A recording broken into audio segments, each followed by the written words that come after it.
What a joyous occasion this morning, ladies and gentlemen. Can we humbly ask you to please remain standing for the singing of the national and the AU anthems.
Thank you very much. Thank you very much, ladies and gentlemen. We may be seated.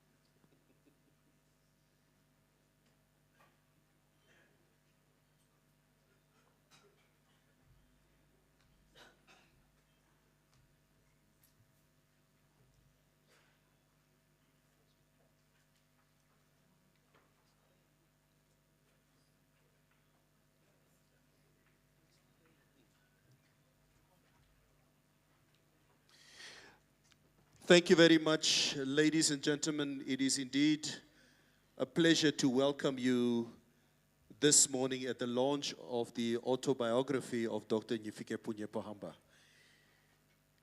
Ladies and gentlemen, as we start proceedings today, we would like to call on Pastor Clive Willemse to come and lead us into a word of prayer. Pastor Clive Willemse.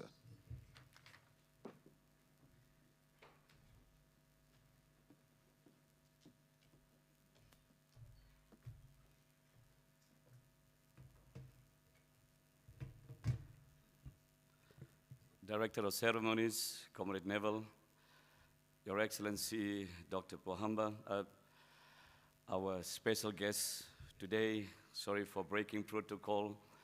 And I also want to also acknowledge the presence of Dr. Mbumba, the President of the Republic, of Namibia. I also want to acknowledge all the veterans of the liberation struggle and all the permanent members and SWAPO party and all our seniors and ladies and gentlemen, all protocol observed. I want to start by simply saying it is with great humility and with great honor to respond to this invitation and request to do the scripture reading and open in a word of prayer.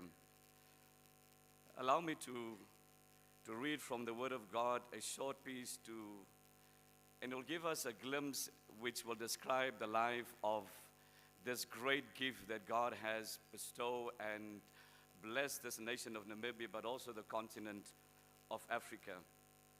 Agree with me, and I surely believe once I read the scripture that you will see that the scripture reading surely epitomizes and the life and the legacy of our second president of the Republic of Namibia.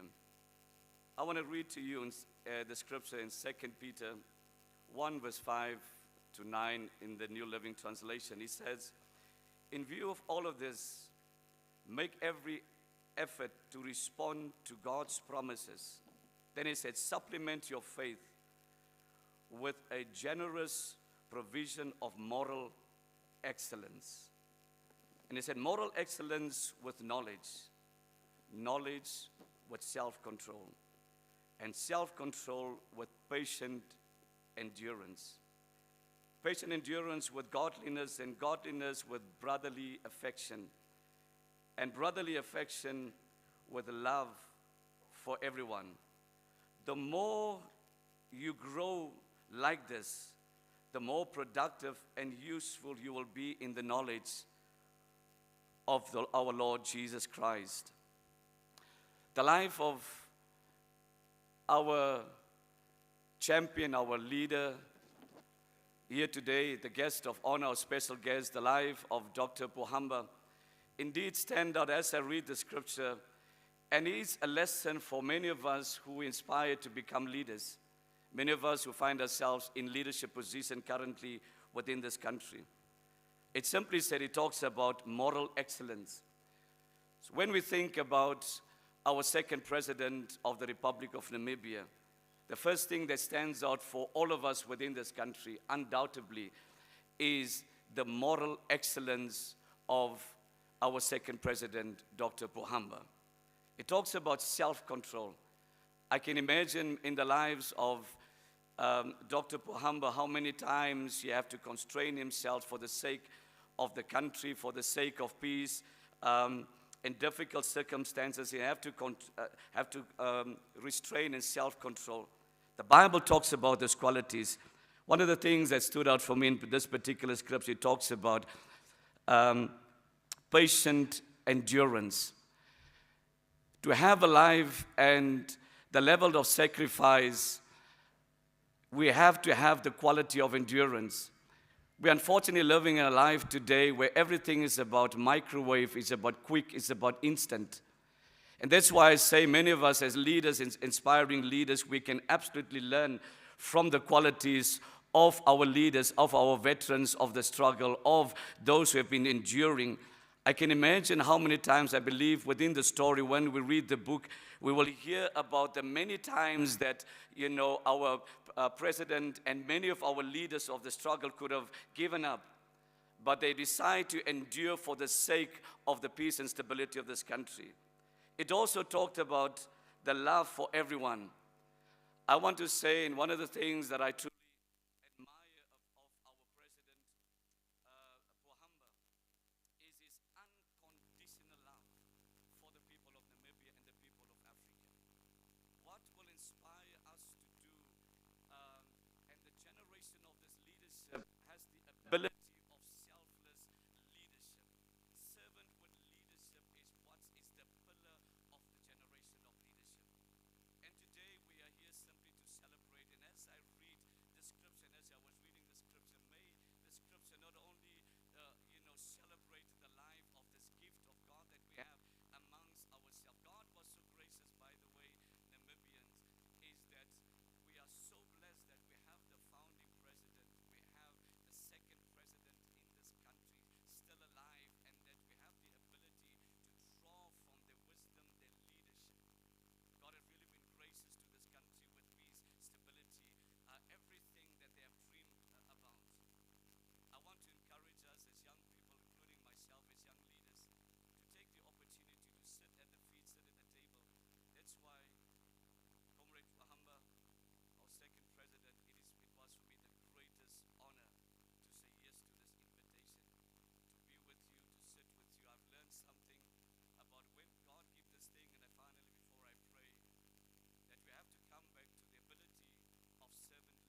So whatever I say this morning, never I say it with authority. As long as I'm here on this stage, but when I step down, my authority diminishes.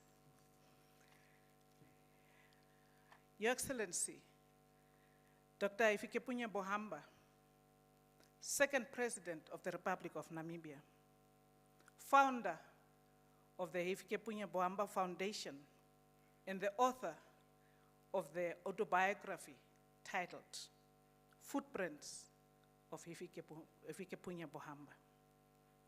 And Madame Pohamba, second First Lady.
When we took the oath this morning, Neville and I, we took the oath and we said we are going to deliver a very beautiful event this morning.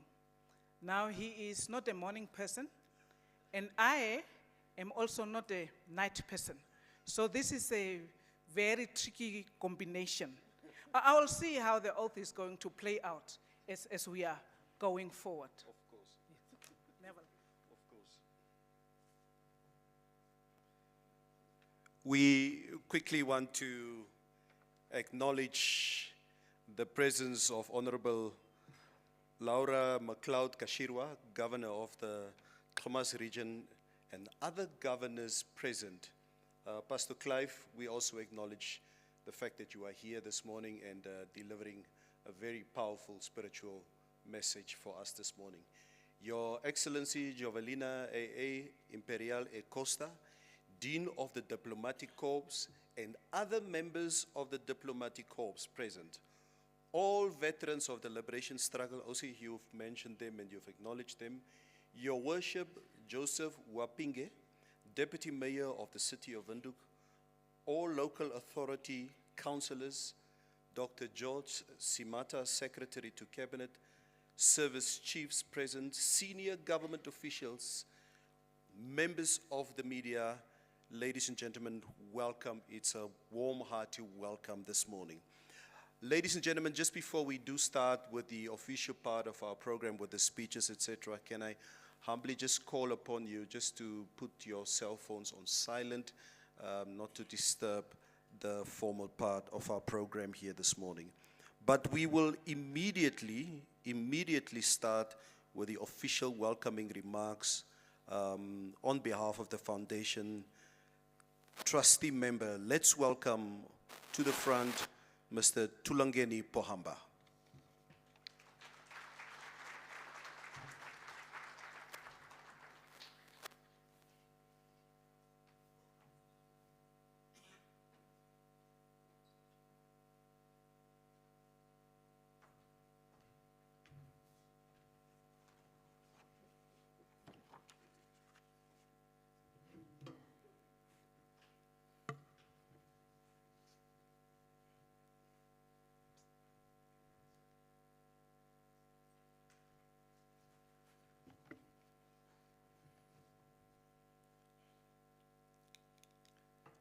Good morning, ladies and gentlemen. First and foremost, I would like to acknowledge with sincere appreciation the attendance of His Excellency the President and his wife, Meme Mbumba. Thank you very much. Additionally, I would like to acknowledge the attendance of Right Honorable Nas Angula, Tatekulu Ben Amadila, Prime Minister Sarah Kuhongelwa Amadila, Speaker Peter Kachavivi, and additionally Pastor Clive. I would be remiss not to acknowledge representatives of diplomatic missions, government officials, family, and friends.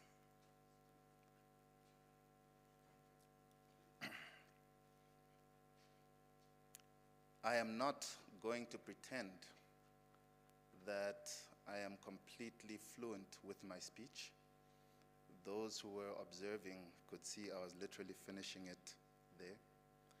I don't think there's anything such as a complete speech, but this is as far as I got. Let there be light. For light is an amazing thing. From it comes life and all that there is to see.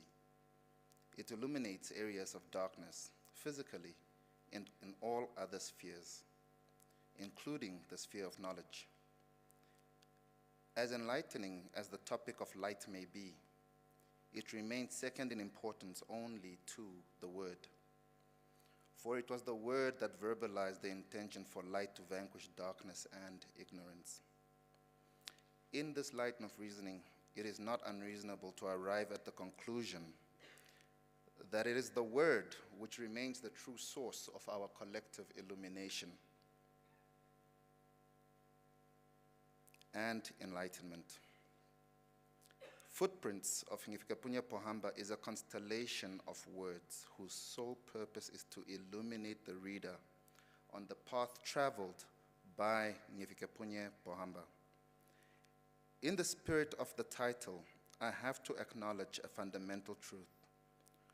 For those picking up this book in order to cut and paste into their own personal journeys, traveler, there is no road. There are no footpaths. There are no footprints. As we glimpse at the road traveled by this celebrated traveler, we are reminded that from his shoes, there was no one guiding him to make this decision or that decision. There was no compass provided to him, nor will one be provided to you. On whatever journey you are on,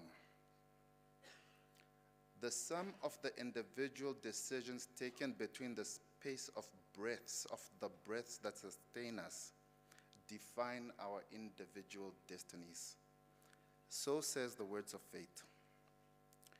Choices, decisions, and their circumstances are a tale of the power of the will, an observation of how individual choices can affect a timeline.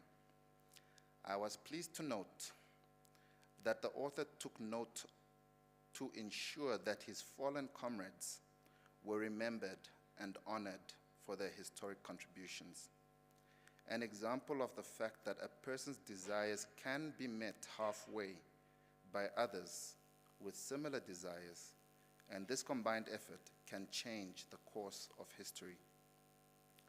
The word choice of history should not be lost on us, as this book is indeed a telling of his story. Although his story is a part of history, it remains his story. And he has the right to tell it as he sees fit. Should the reader have been searching for something else and left wanting by the end of the book, then we take this as evidence of the fact that there truly is a dearth of Namibian literature. Hence, we encourage people to write more books in order to illuminate that which they would like to shed light on. This book is by no means an attempt to explain or tell any detail or incident in particular, but merely an expression of the narrative chosen to be told by the co-authors. The editorial process of this project has been an extremely rewarding experience. They say it is not work if you enjoy what you are doing. These past 5 years have truly been rewarding in surprising ways.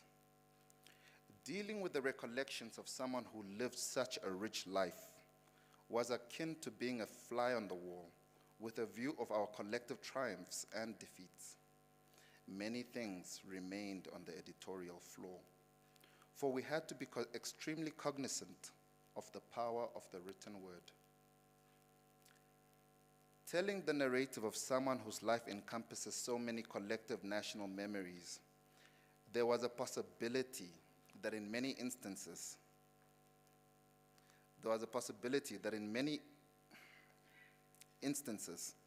some of the participants of the story may have already passed. There was a risk that this may be perceived as the biased views of the last man standing.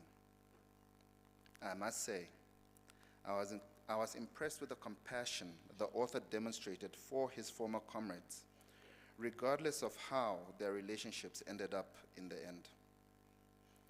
The exercise of mercy after death is a character trait that truly is rare, and when one is granted the serenity to identify it, only then is one truly on the road to understanding the man that is Hifikepunye Pohamba.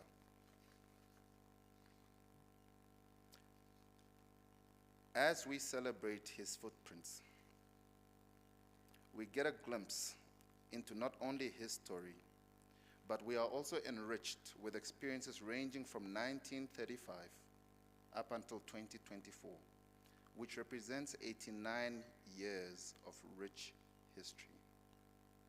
Not only did he remind us about life in the contract labor system and other curiosities of that period, but he also dived deeper into his family's ancient memories passed down from generation to generation. With this book, we dive into the intricate details and aspects of Hifikepunye history and culture during the days when our kings ruled under God alone. The road he traveled shows us that in the end, as in the beginning, there truly is no road. He set out with certain intentions. However, the unfolding of the plan took him from pillar to post. In all instances, he could have given up and pitched his tent at the last obstacle on the road, as many had done. However, he did not. He made a decision to carry on, for his intention and focus were primarily on the liberation of this brave land. Never did his intention and focus dwell on the material aspects that drive and enlarge many an ego. He did not make any sacrifices in the name of his ego, nor fall for the trappings that had enticed others, for his true self had won every debate he had with his conscience. This book details the path of a principled man who held his principles as the highest guidance in the decisions he took. All he has can be traced to his employment, for he held no other office except public office. And while in public office, he focused only on public office. Hence, there has never been a reason to explain any unexplainable gains. Traveler, there is no road. No matter the diversity of instruction and the supplantation of the experiences of others, the truth remains that there truly is no road, for we make our paths as we go along. A light in a dark room is visible to more than those who are in its proximity. For a light bulb on a dark night can be seen from miles away. It can resonate with those with an affinity for light, and it irritates those with an affinity for darkness. As a family, we would like to thank the public. The support our father receives from the community continuously defeats the law of averages. For on average, most comments relating to Hifikepunye Pohamba are consistently generally positive. Although there are those who exercise their rights to think differently and express such differences, we appreciate those who express those differences in a productive and cogent way. For this serves the collective good, as debate does indeed expose doubt. It is wonderful to live in a country where we can truly differ in an atmosphere that nourishes growth and reflection. However, such discussions cannot be one-way dialogues, for those are mere treadmill debates that lead nowhere very fast. In this spirit, it is important to give space for one to give their perspective on the choices they made with the power granted by the votes of the electorate. Fundamentally, although the writing of this book was a voluntary process, it undoubtedly indirectly augments national values such as those of accountability. For pomp aside, our heads of state remain public servants who are accountable to us, the electorate. As mentioned earlier, words are important. This book, in all its alchemical nature, depicts the transmutation process of how a man's choices can transform him from lead into something more. However, ladies and gentlemen, let it be said that this is not a philosopher's stone. For once again, I remind you, traveler, there is no road. Your values and your core beliefs continue to define you in your individual quests, whatever they may be. For these immaterial things are the only instruments that have been passed down to you. And these are truly the only things that you yourself will pass down to your children. All material things can disappear in the space of a single generation.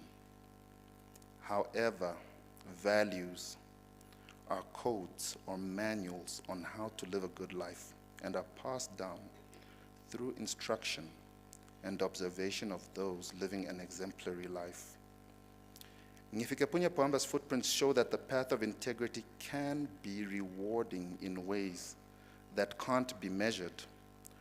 For what is the going rate of a good night's sleep? Through multiple coincidences scattered through this book, we are shown that the path of perseverance, forgiveness, and humility can be rewarding. With a lack of coercion and intimidation, doors can be opened and solutions to problems can be found when we include opposing viewpoints. This book highlights the value system of a man who presided over the largest decrease in HIV transmission rates since the pestilence began. Those older than 30 remember how this disease was brought under manageable control within their lifetimes under the collective leadership of Dr. Pohamba and his team. In terms of legacy, we are not here for odious comparisons. However, Hifikepunye Pohamba supported the first non-Oshiwamba president and the first female nominee, demonstrating he was not inclined to follow the chauvinism that ruled at that time. Prediction of this current outcome in 2005 would have been a conjecture.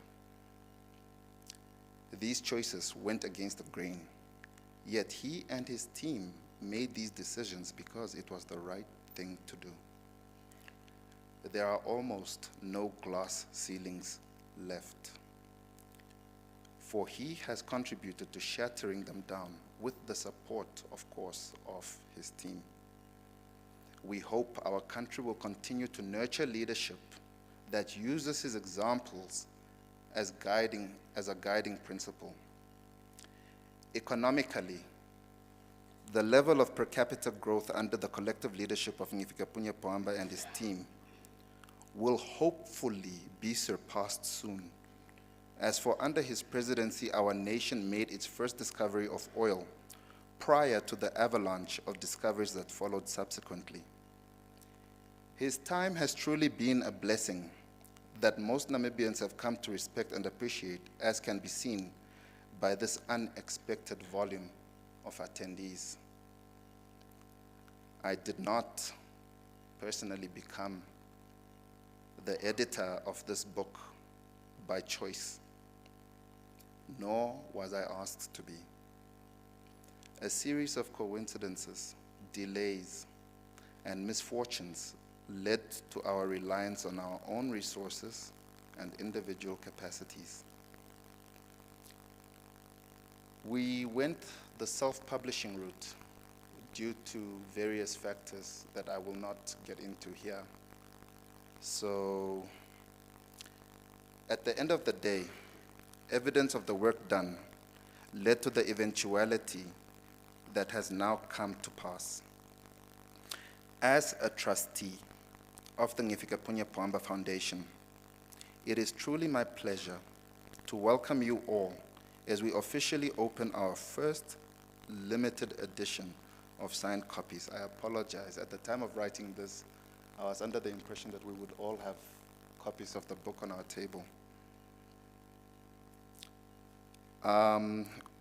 Without overstepping onto Tatekulu Ben Amadila's territory, forgive me as I invite you to have a glance at the table of contents. If you follow with me from the forward on page IX, Roman numeral 9, up to the index, which is on page 419, you would see, and I will be the first to state it, I would like to let you know that in between these pages there will be some mistakes. There will be misplaced commas or grammar mistakes here and there. Personally, truth be told, it was an enjoyable learning curve, but honestly speaking, English is English, and mistakes do happen.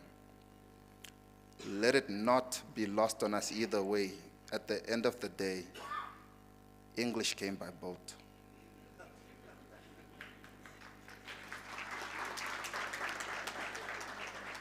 Vaholiki, we ask you to look over the forgivable mistakes and notify us should you find something requiring correction, for our aim is to be accurate without diluting the author's voice. In the spirit of compassion and gratitude, we open ourselves up to scrutiny for our work. However, come rain or shine, we are of the firm belief that some stories are simply too good to to not share. Stories are meant to enlighten and chase away the darkness of ignorance. Therefore, let there be light. Kindly accept this book as a humble contribution to our collective story, an anchor in time, a testament to the fact that Hifikepunye Pohamba and his team did not waver when they were called to serve this nation. With that said, ladies and gentlemen, I welcome you to the launch event of the book titled Footprints of Hifikepunye Pohamba, Ondjila Eyi, Enda. Thank you.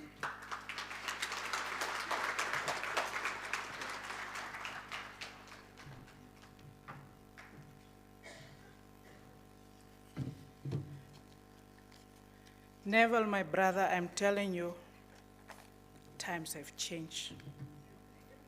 The oath we have taken here is a very serious one. It's a you are on your own kind of oath that we have taken here. I have been standing there in that corner, you saw me, with these high heels. No man offering me a seat, no young person offering me a seat. And I had to stand through the long remarks of Mr. Hifikepunye Pohamba on my high heels, Your Excellency. Times have changed. I have experienced it myself. Now,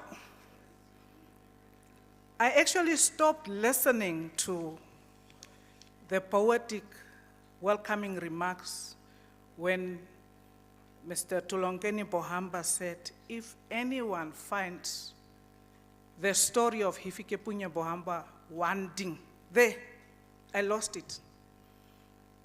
Because this is his story. If you feel you are omitted in any way, even if you are working in his office and your name is not mentioned in the book,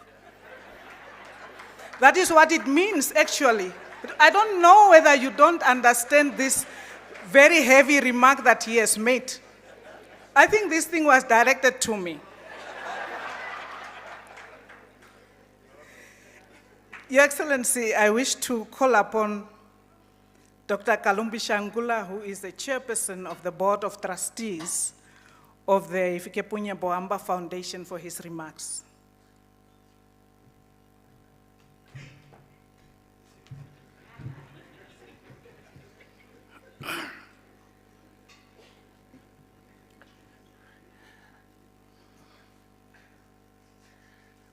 Thank you very much, Meme Christine, for inviting me to speak.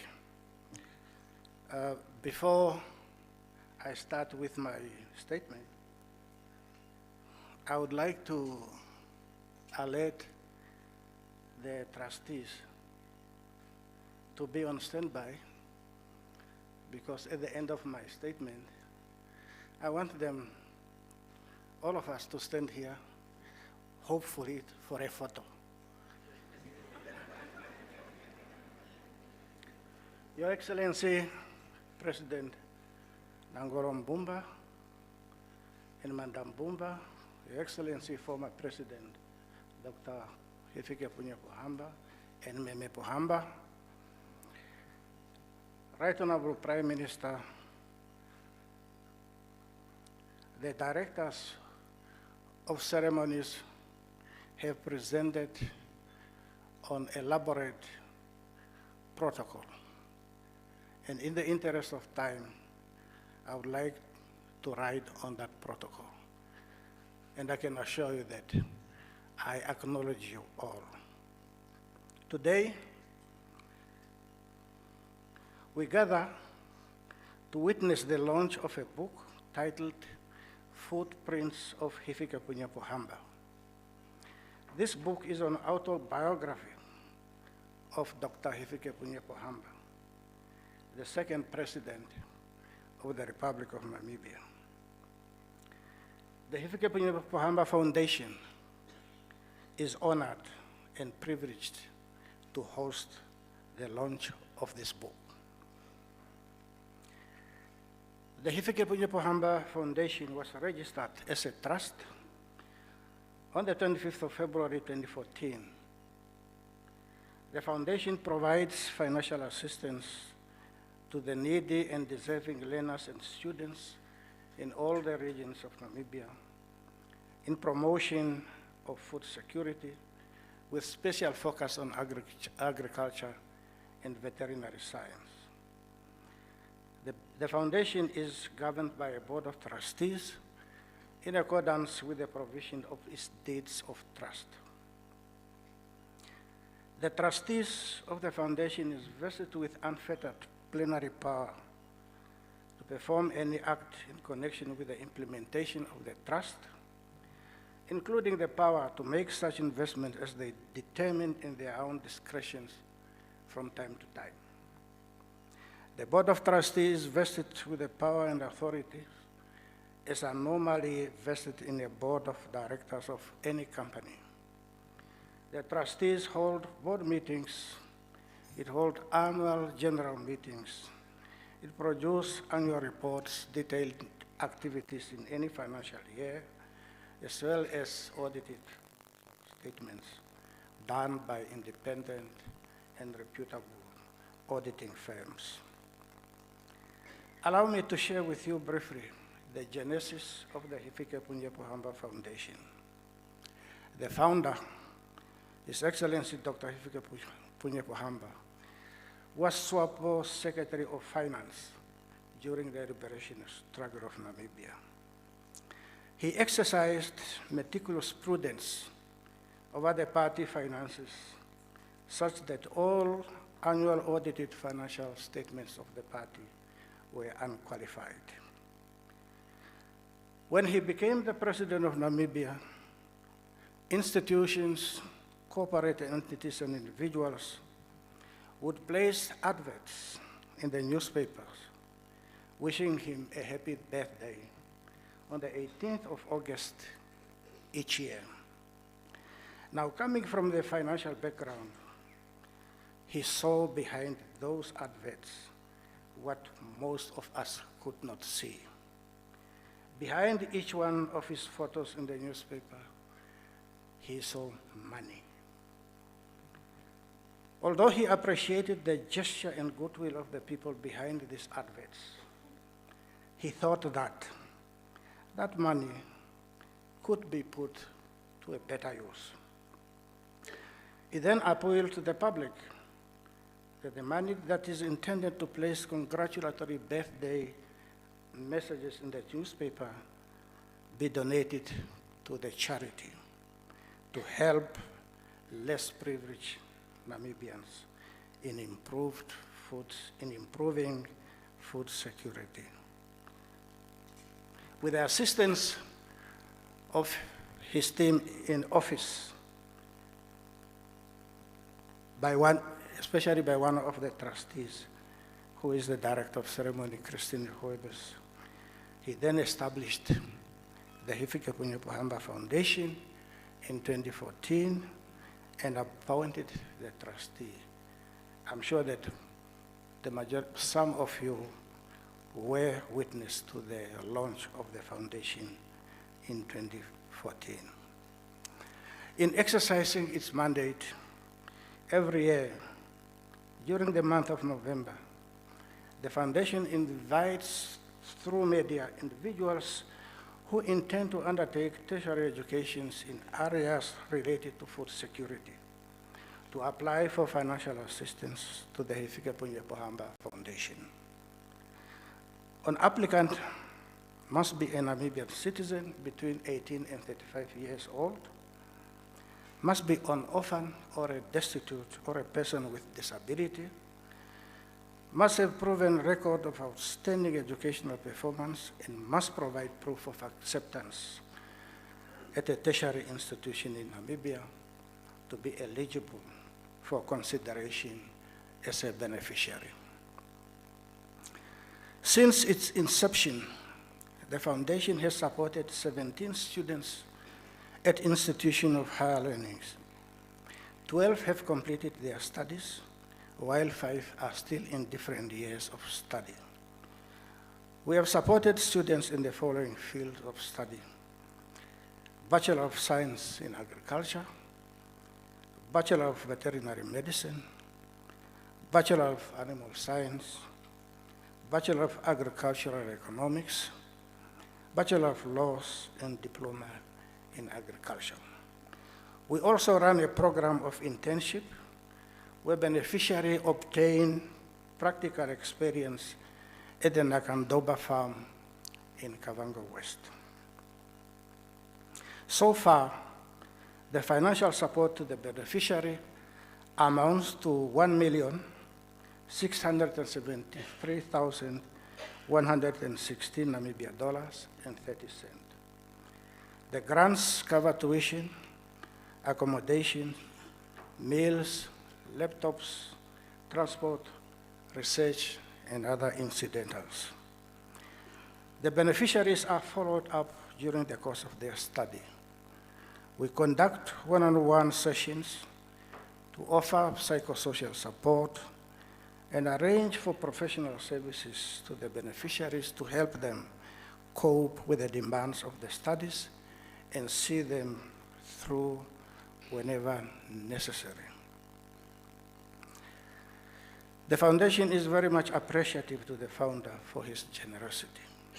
He contributes financially to the foundation on a monthly basis by way of a stop order. He then decided that all proceeds from the sale of the book that we are launching today will accrue to the foundation.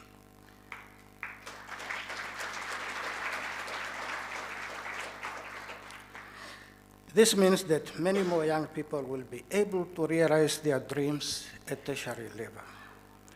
It means that many more young people will be taken out of poverty. It means that more Namibians will be made food secure by the contribution of the beneficiaries. The foundation is serving humanity in many ways. However, it does not have significant source of revenue. This puts its sustainability under threat. Buying the book will make a significant contribution to the sustainability effort. I therefore called on the public not to forget that the Hifikepunye Pohamba Foundation is there. Since its inception, the foundation has never received qualified audited financial statements. It speaks to the prudent management of the financial affairs of the foundation by the Board of Trustees. I thank His Excellency Dr. Hifikepunye Pohamba for the trust and confidence he has placed in the trustees to run the affairs of the foundation. I thank him for the reliable and predictable financial contribution to the foundation.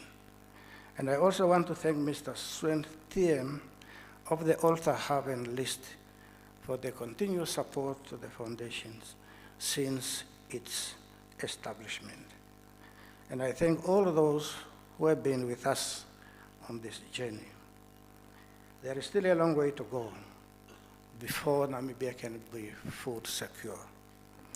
But there is a saying in my language which says, "Onye kaya pumba, tai kufara koyom hongo." I don't know how to translate in English to make sense. Although a vote of thanks will be moved by one of the trustees, I cannot resist the temptation to say a special word of appreciation to the trustees who have been working hard to manage the affairs of the foundation. They spend their precious time, resources, and efforts to scrutinize the tens of applications meticulously and with such high level of objectivity to select the most deserving beneficiary and to follow them through the academic trajectory, the internship, until they graduate from the program. The Board of Trustees is well served by an efficient administrator. The trustees are managing the finances prudently to ensure sustainability. We appeal for more donation to the foundation so that it can assist more Namibians and then help them to contribute to food security. I commend Professor Ellen Namila, who reduced the narrative of this book to paper. The book makes interesting reading, not only for its content, but also for its captivating arrangement. When I was a learner at school, I had to learn the history of South Africa, the Boer War, and how black South Africans were portrayed in a very nauseating, racist way. I still remember one of the sentences which offended me such that although I have forgotten everything else in Afrikaans, I still remember that sentence. When describing the war between the Boers and the natives and the blacks in South Africa, it says 100 blankes het omgekom, maar 1000 Bantus has die stof gebyt. It offended me so much that until now I still remember it.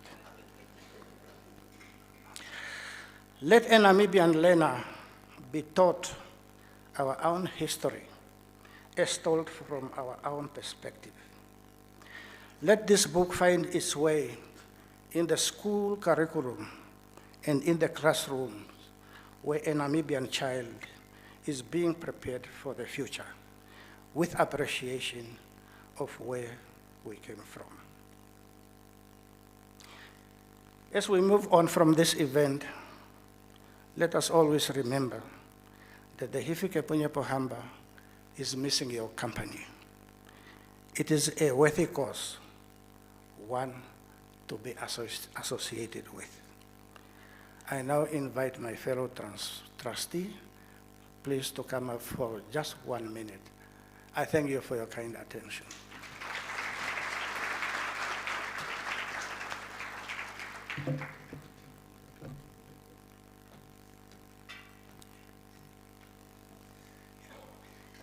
Is anybody who would like to take a photo? Yeah.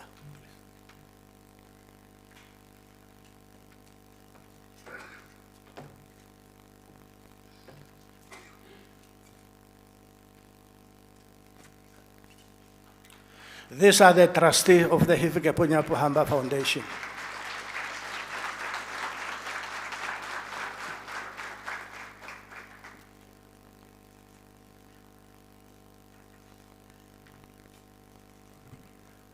Can you please smile? This is not Katutura police station.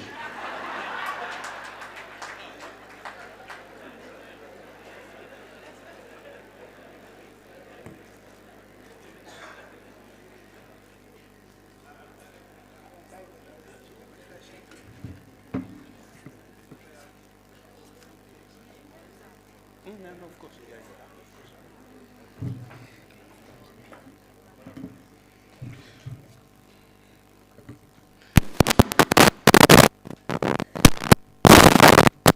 1, 2.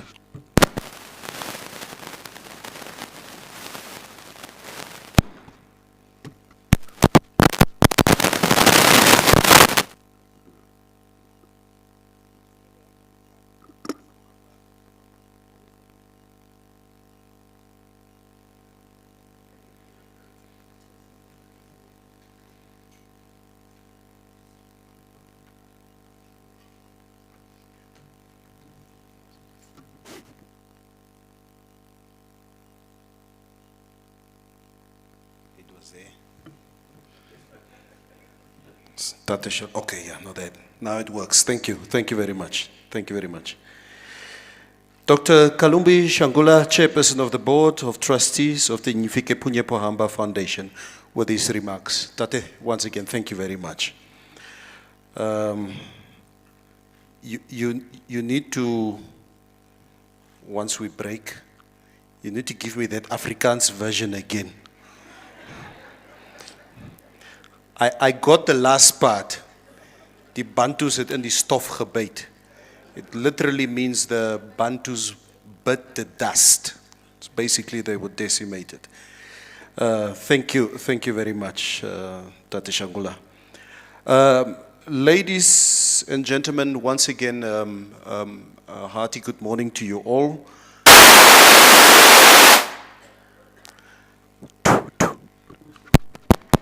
Okay, we will fix this during the time of entertainment. I hope everybody is relaxed this morning. I also just want to acknowledge, ladies and gentlemen, I think in Namibia as a country, we always show how inclusive we are as a nation. And it's very heartwarming for me to see also some of our opposition leaders here this morning to come and support this initiative. PDM leader, Honorable Magendri Vanani, also a hearty warm welcome.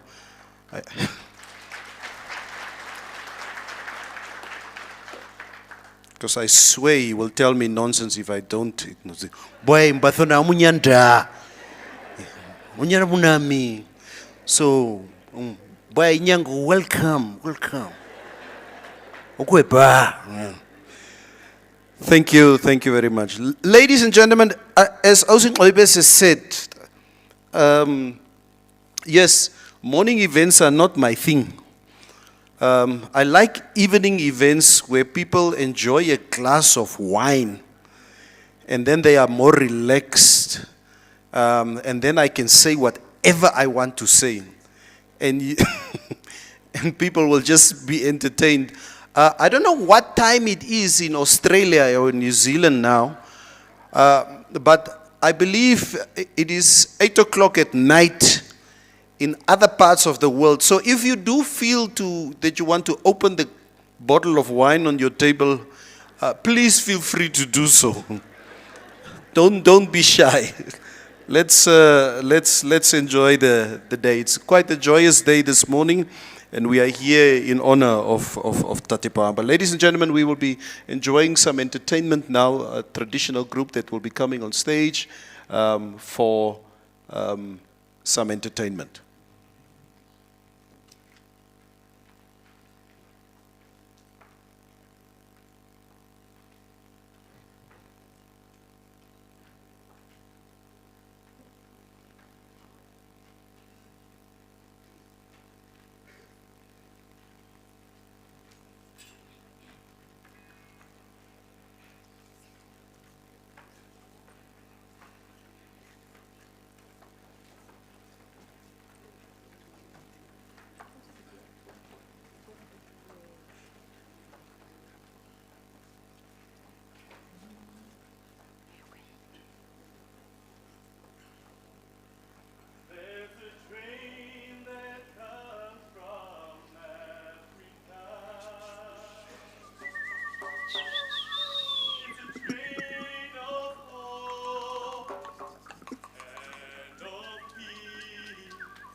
Somebody feels like riding on. Somebody feels like making peace.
Pantu, Pantu, Pantu. Thank you very much. Can we have a round of applause for both entertainers? Thank you so much. Thank you so much.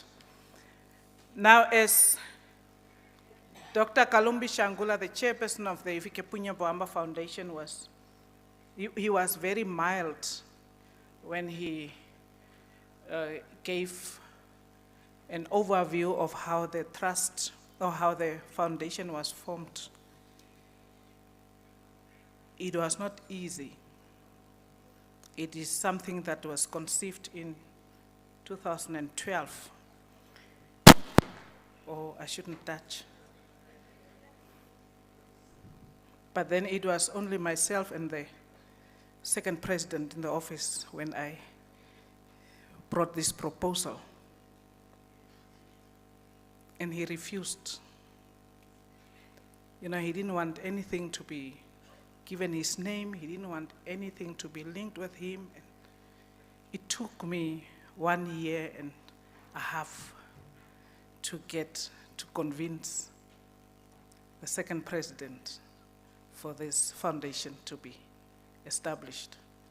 You know, maybe the mistake that I have made is when I was speaking, I was saying something similar to the Sem Nyoma Foundation. Now, Your Excellency, you know, I have come to realize that anything called Sem Nyoma, the other leaders that follows, they don't want to be seen as competing with Sem Nyoma. So that was my mistake. I shouldn't have mentioned something similar than Sem Nyoma Foundation. Say, no, I don't want. Here we are, 10 years down the line, or should I say 12 years down the line, celebrating a life of servanthood, a life of sacrifice, a life of commitment, a life of loyalty, a life of integrity, and a life of resilience, that of vision and compassion, a life of humility, and a life of leadership, a life that has been dedicated to the people of this country for close to 60 years. When he was leaving office, he was saying, Christine, I'm so happy. I'm leaving office. It has been 16 years of sacrifice. Now, I will call upon the man who has lived all these lives, 9 lives and more, to come up and tell us how he lived these lives. I have the honor, Your Excellency, to call upon you to come and offer your remarks. Omake?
One, two.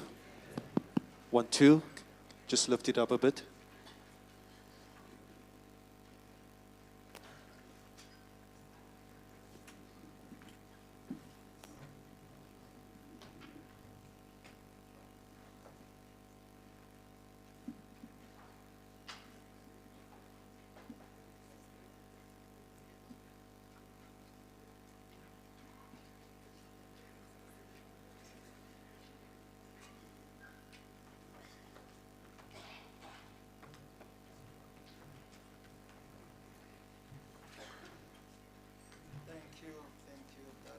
ceremonies,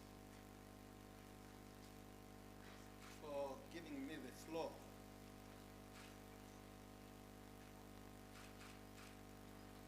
I want to express my appreciation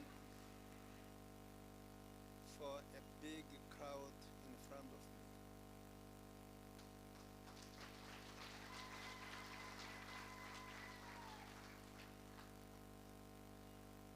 When students were performing here,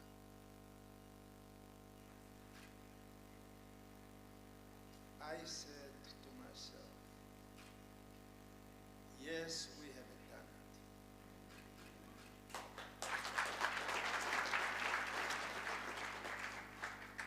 There was never a university before this country got independence. And I was so happy to see them.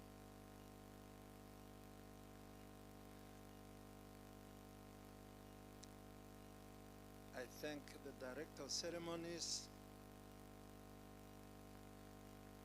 Your Excellency, Dr. Nangolo Mbumba, President of our Republic, and Madam Mbumba.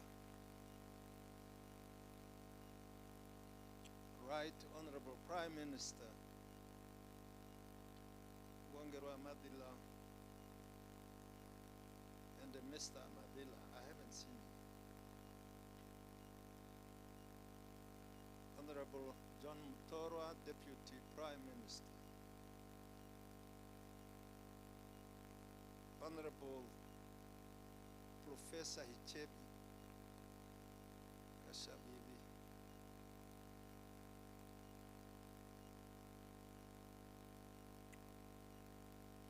I am very happy to see you sitting here.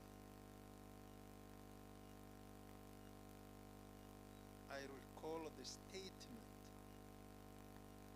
that you and Peter Nanyemba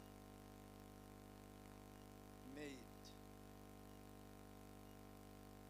after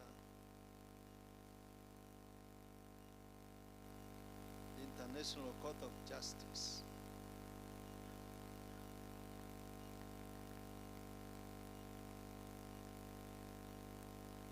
Honorable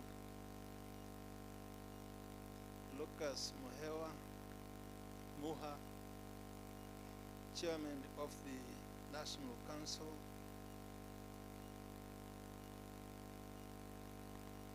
Mr. Chairman, I have to apologize. The list is too long. Please allow me to stand on the protocol as already established.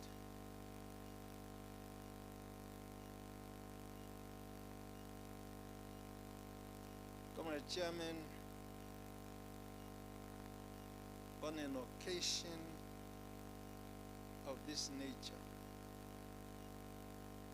one is compelled to pause for a moment, and I do so, and thank God for His grace and mercies, for a life lived to witness such a day.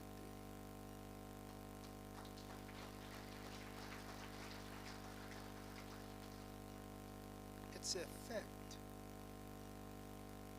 that a project of this magnitude is an arduous task that has spanned over several years.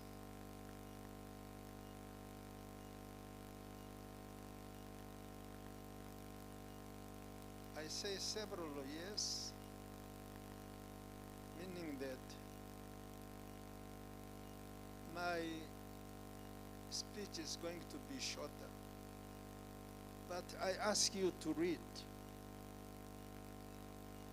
this book.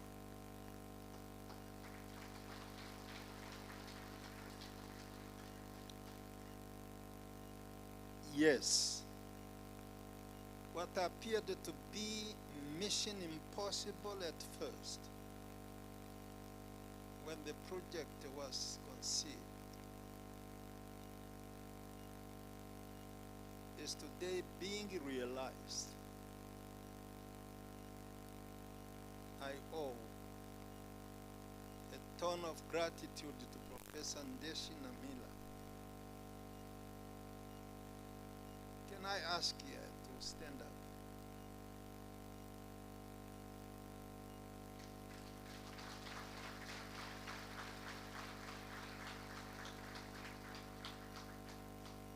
Ndeshi Namila is one of the children we sent to school,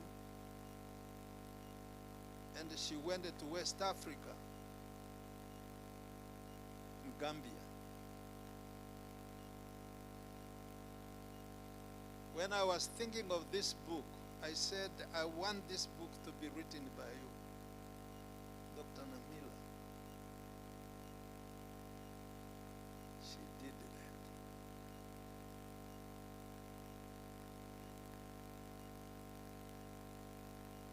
She is the author of this book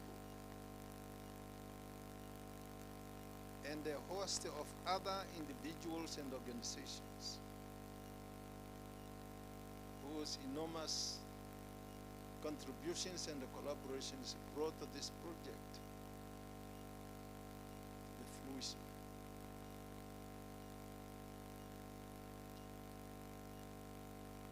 Giving an account of one's life journey is a complex undertaking that often invokes mixed brew of emotions. Emotions that took me through a nostalgic collection of pleasant and enduring encounters.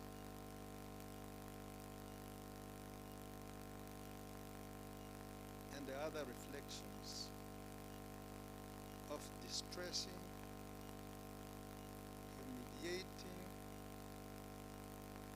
and unpalatable experiences.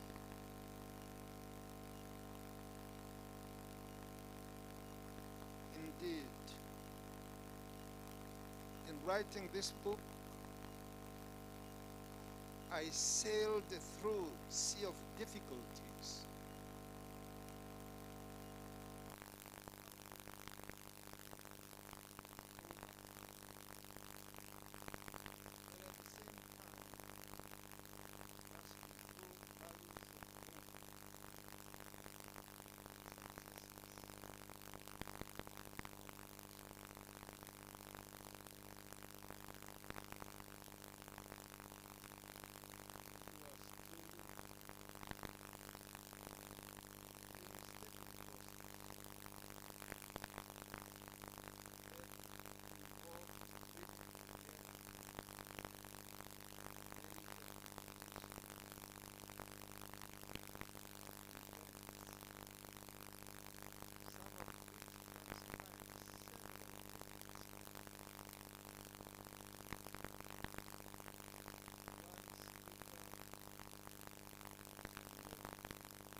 when I met him in Lusaka, I said, you were going to die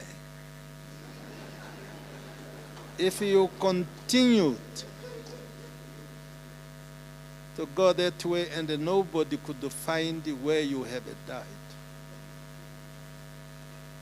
He had to come back. That is Ben Amadila.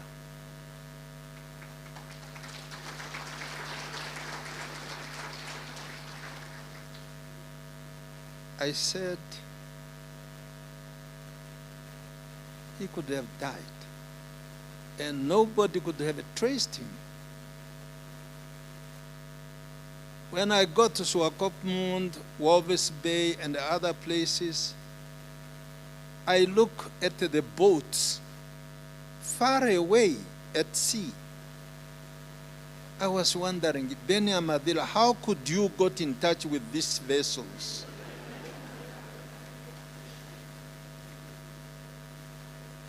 It was a determination of a son of this country called Benny Amadila.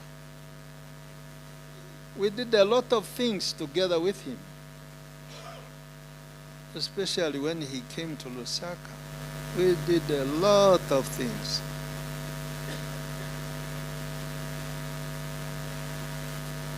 Other young people we had in Lusaka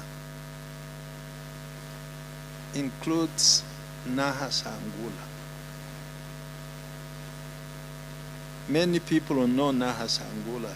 At one point, he was a prime minister.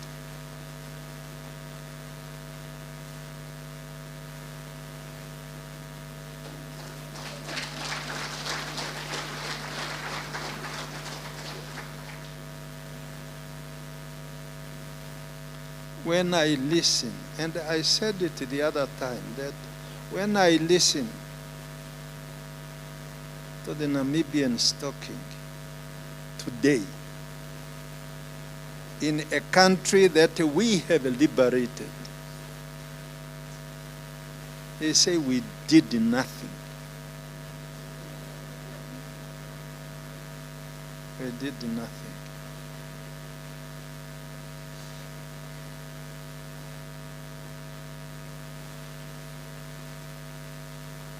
Director of ceremonies, this sustained encouragement and support provided to me fueled my desire to see this project to its logical conclusion, as we are witnessing today.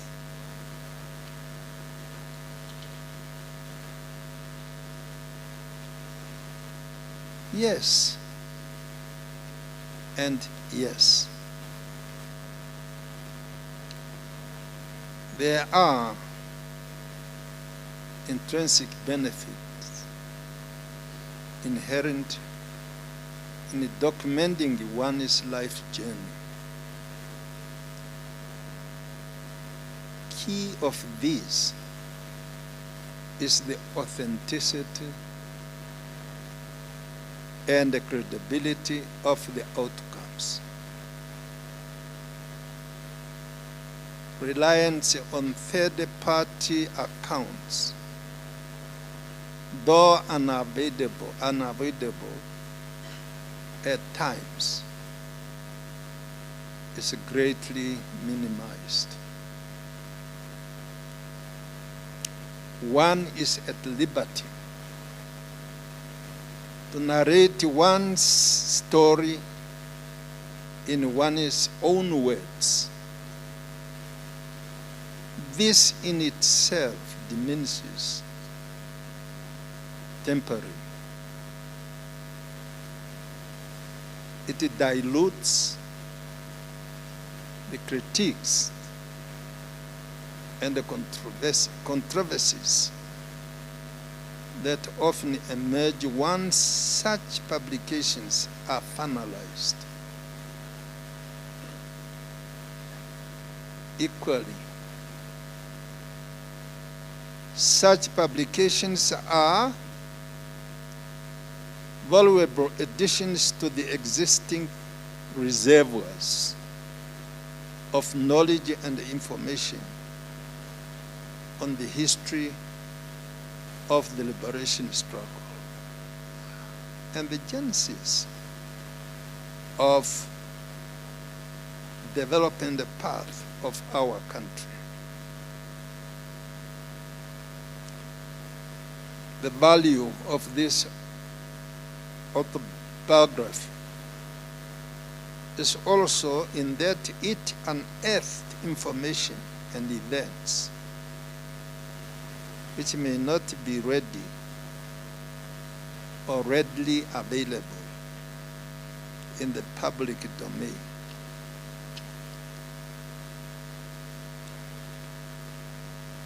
It is, however, true that no single publication can adequately cover the full spectrum of historical or national developmental milestones. Gaps, where they exist, should and must be filled over time. Through this book, I believe that I have done my part, and I have done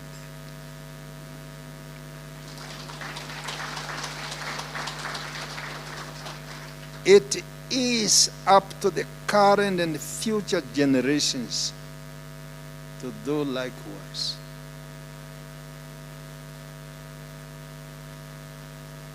Moreover, unlike during our generation's era, the era of typewriters and stencils,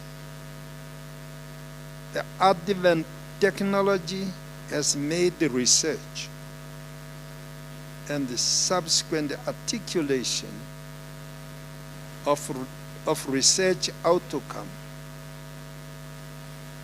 makes it much more easier. Therefore, there is no credible excuse for anyone to maximize the vast opportunities at our disposal. Let us not take the treasure troves of our experiences to our final resting place, a sacred place that is rich in unfulfilled intentions.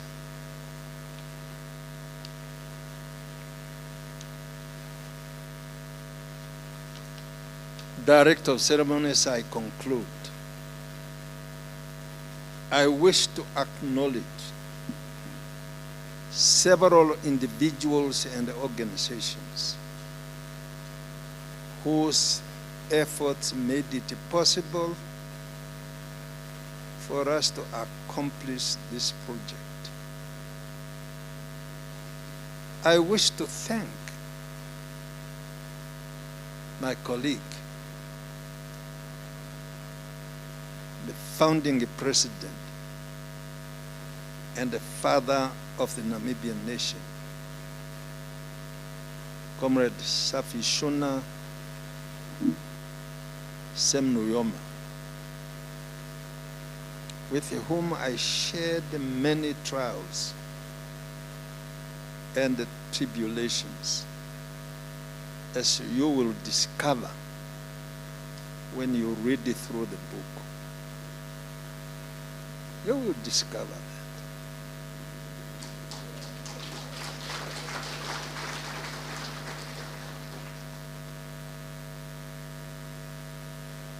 Some of the things that Nuyoma and I did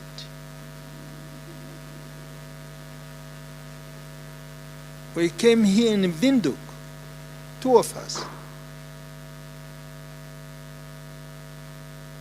to challenge the Boers. And we did challenge them. What did they do the following day? They sent us out.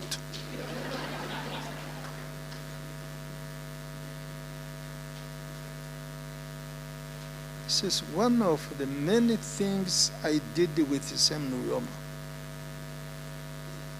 A lot of it.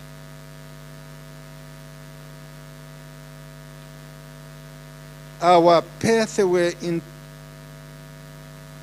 were woven during our struggle to the liberation of our country and the post-independence.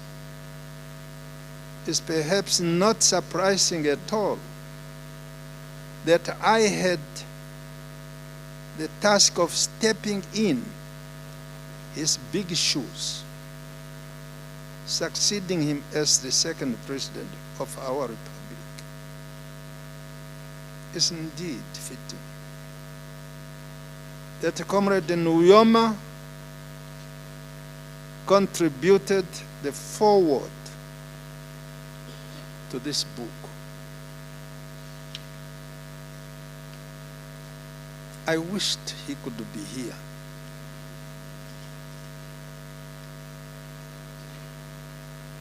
Comrade Nuyoma, I wish to thank you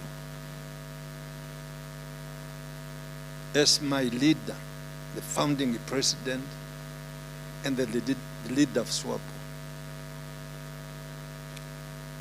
Secondly, I also thank the Hifikepunye Pohamba Foundation under Dr. Kalumbi Shangula.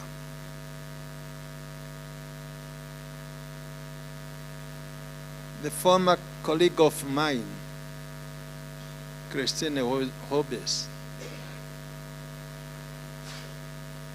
has informed you what had happened before the establishment of this foundation.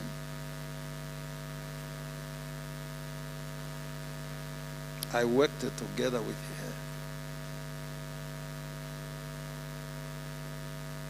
her. And I was so happy when I heard that she was made a minister in the office of the president.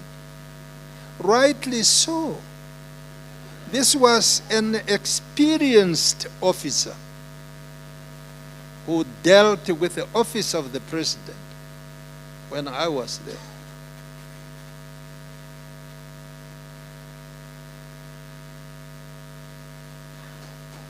The other author,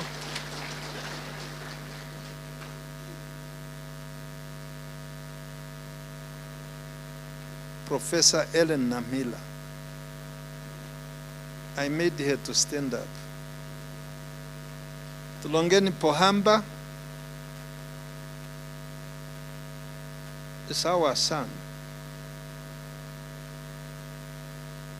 He has been very helpful in establishing this book.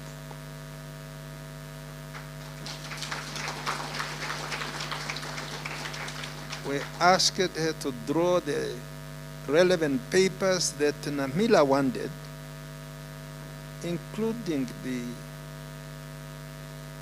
photographers. One of them is the one on this one.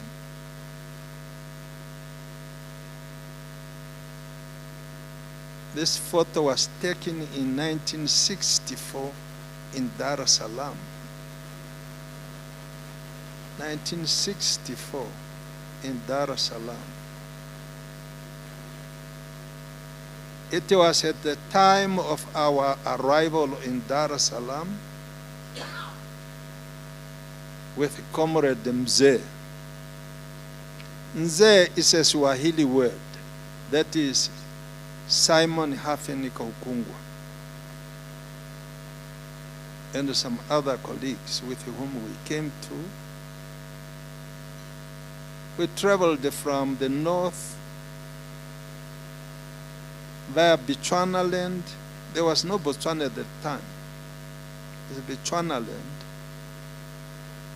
And we spent more than a month at Kazungula. Nahas can tell where Kazungula is.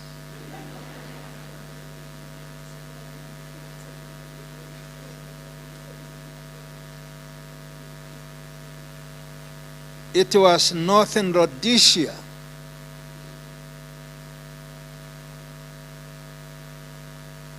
It was Northern Rhodesia having a self-government at that particular time.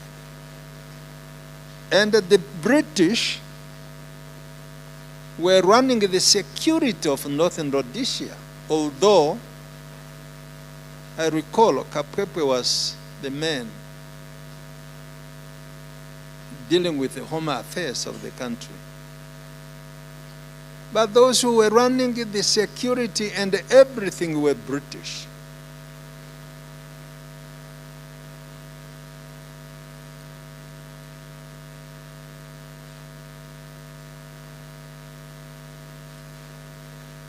I therefore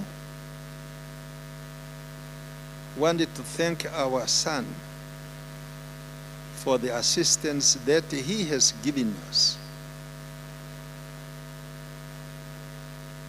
I want also to express my sincere appreciation to Kadiva Amtumwa, the head of the preparatory committee of this coming together,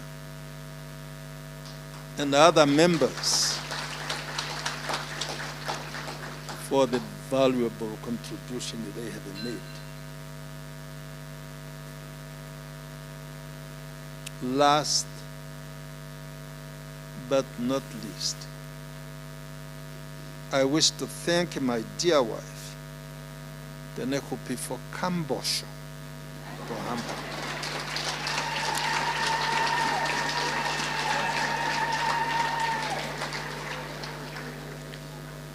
And all our children, that table over there,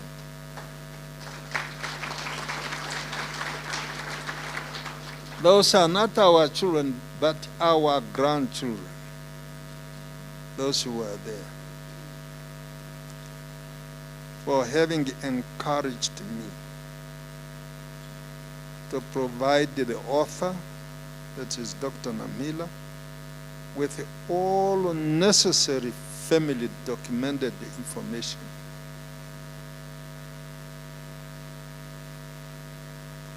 Director of Ceremonies, I wish to thank every one of you here for making time to be here with me. It's a quite long time I came to the place, to the public, like today. I am now at Okanhudi village.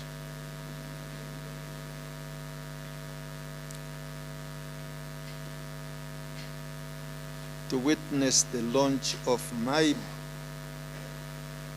autobiography, Footprints of Hifikepunye Pohamba.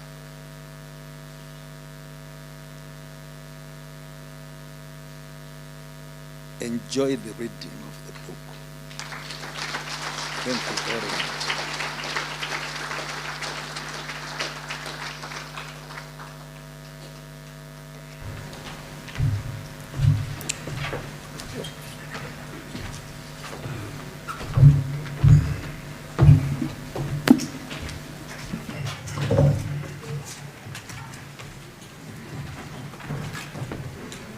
It's the old age.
Wow. Thank you very much, ladies and gentlemen.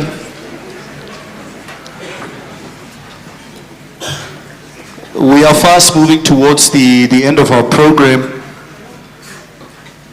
but I must say once again, Tate Pohamba, it's really such a heartwarming experience to sit here in front of you and to witness your life playing out in front of us in a very, very brief moment of 15 to 20 minutes. We so much appreciate it, and I think all of us are very much looking forward to reading about your life and your experiences. But Tate Pohamba, you must know, as with the many encounters that we've always had over the years, for some of us there are specific moments that is imprinted in our brains about you. Now, I remember when it was announced,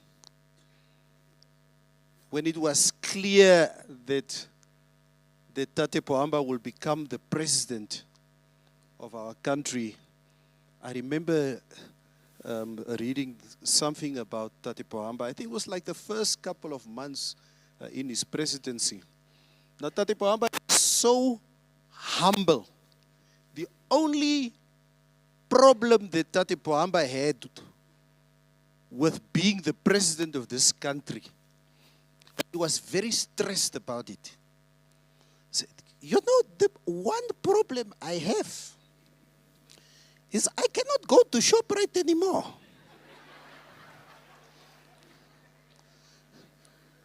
I cannot go to the shop and just do normal shopping with my wife. And that is the humble side of Tate Pohamba. Tate Pohamba, I sincerely hope that in your book,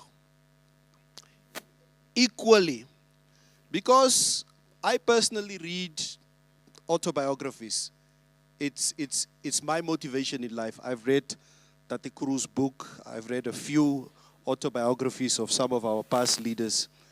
And I hope that part that you talked about here, because Tate Kuru famously mentioned it in his book, where you knew you will get arrested by these boers, but you still decided to come to Windhoek. Why? Could you not just send them a WhatsApp? As leave our country. So you had to, no, we are going to tell those boys nonsense. We are going to Windhoek. Now there were supposed to be 3 that were supposed to come to talk to these boys. It was him, Tate Kuru, and Mishak Muyongo. Some of you, I don't know, that there are some young people here, but Mishak Muyongo was the former leader of the opposition party of the DTA. But they were supposed to come together. Now, Tate Pohamba said many years ago, we were supposed to come together. Now this man, he started complaining, he got diarrhea. He does not.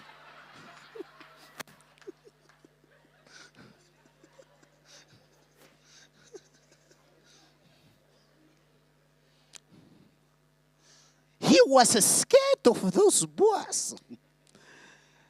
Tate Pohamba, once again, it is your bravery and your determination that got us the freedom that we are enjoying today. Ntapandula.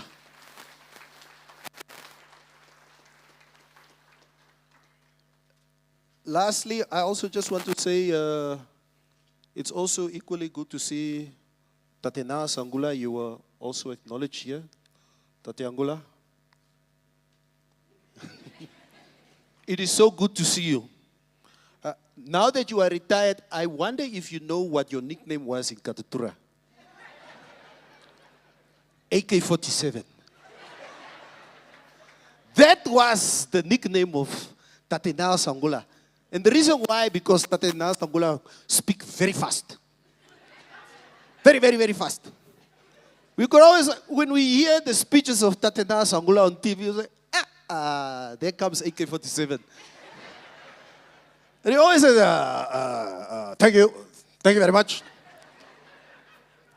Ladies and gentlemen, fellow compatriots, diplomatic corps, it is indeed a pleasure to be seeing you here today. Tatenas, it is a pleasure. Let's give him a round of applause, ladies and gentlemen. Ausik Noibes, please take the stage.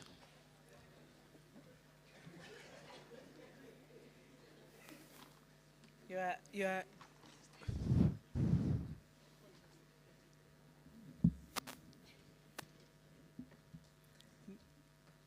Neville is very good. My co-director of ceremony is perfect gentleman personified. He holds my hands, you know, that kind of thing. Oh, man, can this thing not go on and on and on? Now, as I was watching the former president speaking a little bit about what is included in the book and his journey and his footsteps as he was tracing them back, I was taken back also to our time in office.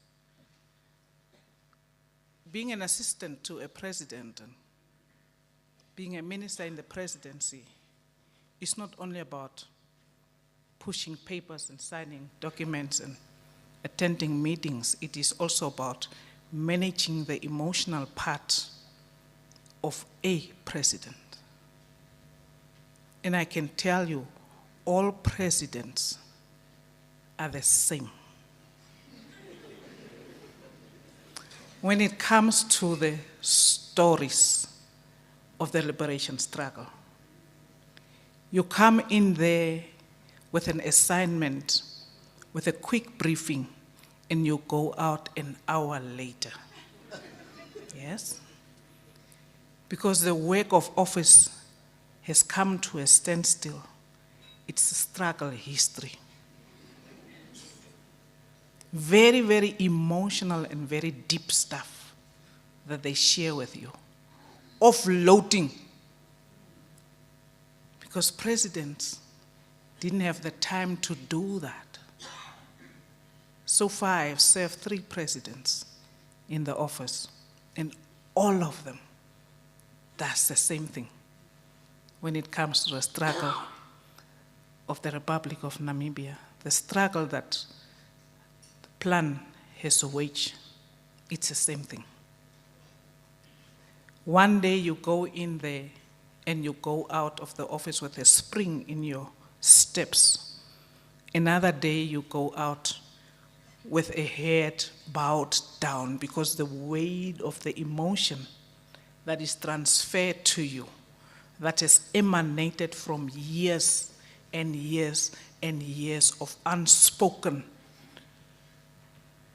that weighs you down. But when it comes to putting it in a documentary, or when it comes to putting it in a book like this, and when it comes to speaking it out, it makes it easier for all of us. And this, as much as it is an emotional moment, in my language, Damara, we say, "Ngaum aipke." Damara nama, "Ngaum aipke." I can't translate it in English. That's why I'm saying it in the Damara Nama language. Ngaum. As much as we are celebrating the footsteps and the footprints, it's also a very emotional journey that our leaders have walked. With that said, we need to hear how this book came about. We need to hear what has inspired this book. We need to hear who was behind collecting information, how this information was collected, and all the stuff that has to do with the book. So therefore, I'm calling upon Prof. Ellen Namila. She will give a perspective on the book, tracing back the footsteps of Hifikepunye Pohamba. The two of them, my co-director of ceremony has transformed himself into this, this NBC guy that sits there and interview you. That's not what he's going to do. Thank you. Do you need a mic? Mic? Yeah. We're just going to get another mic quickly. Yeah.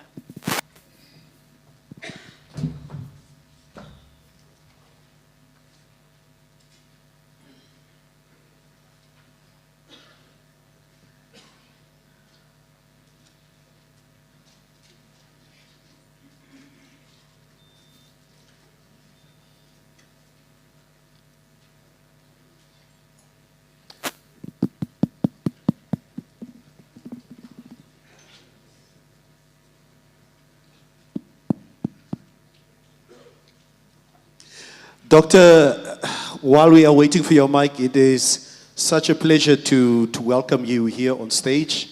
And I believe the general public, as we sit here, we will just have a 1, 2, 1, 2.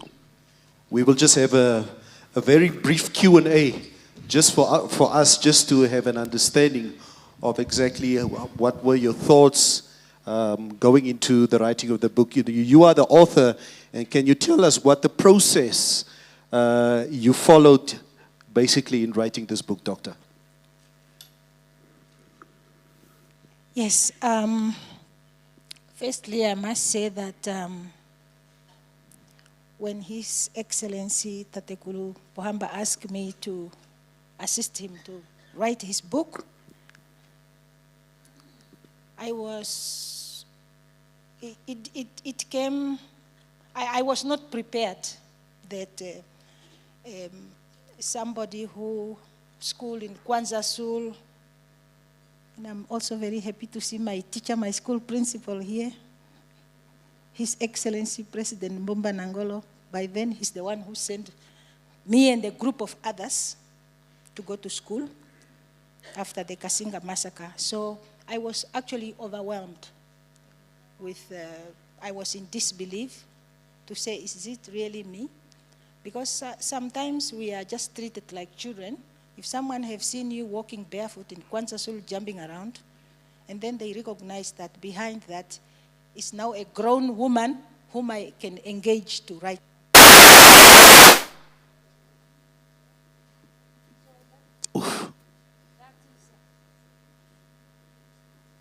Is it on?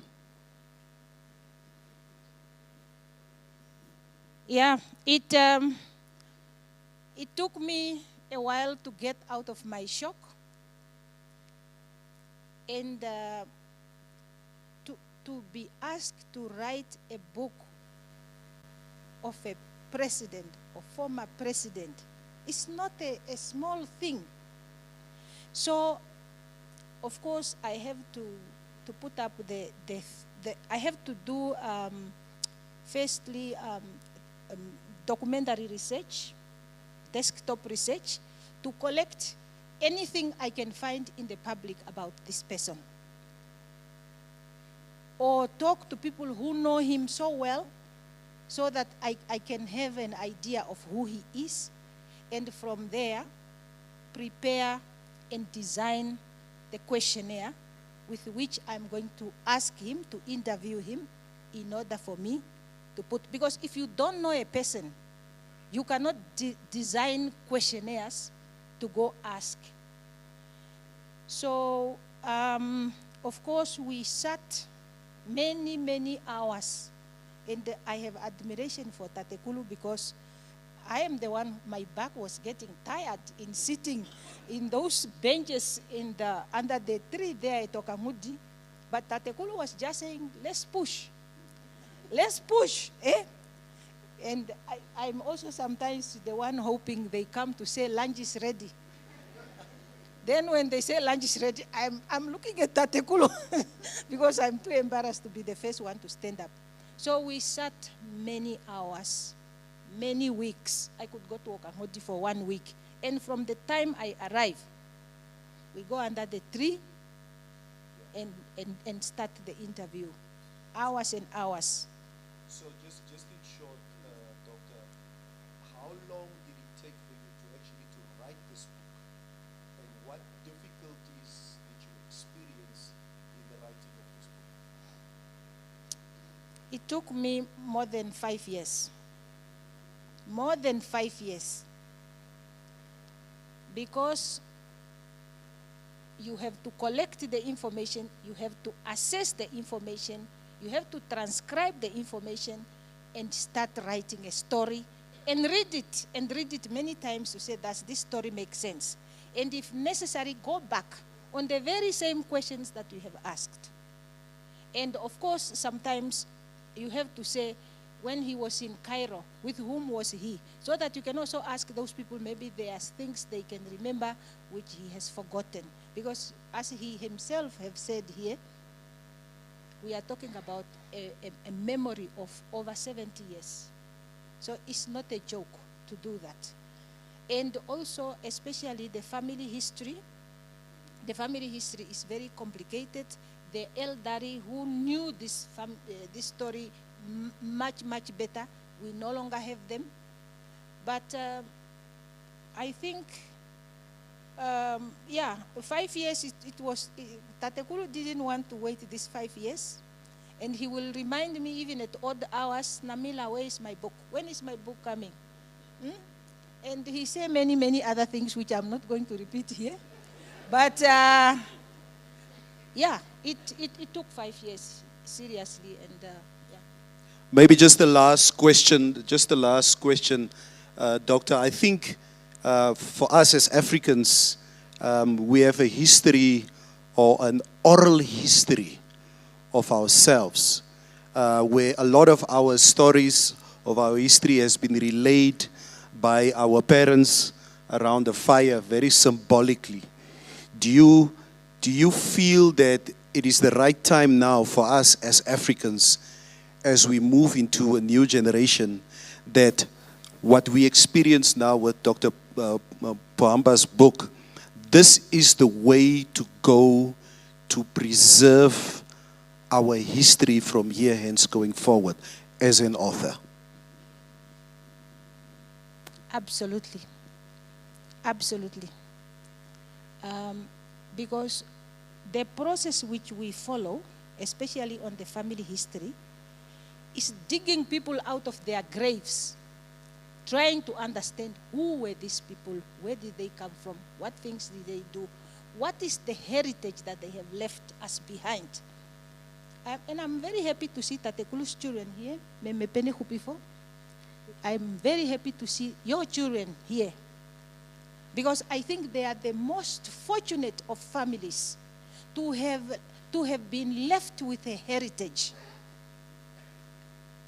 which they can pass on to their children and their children's children.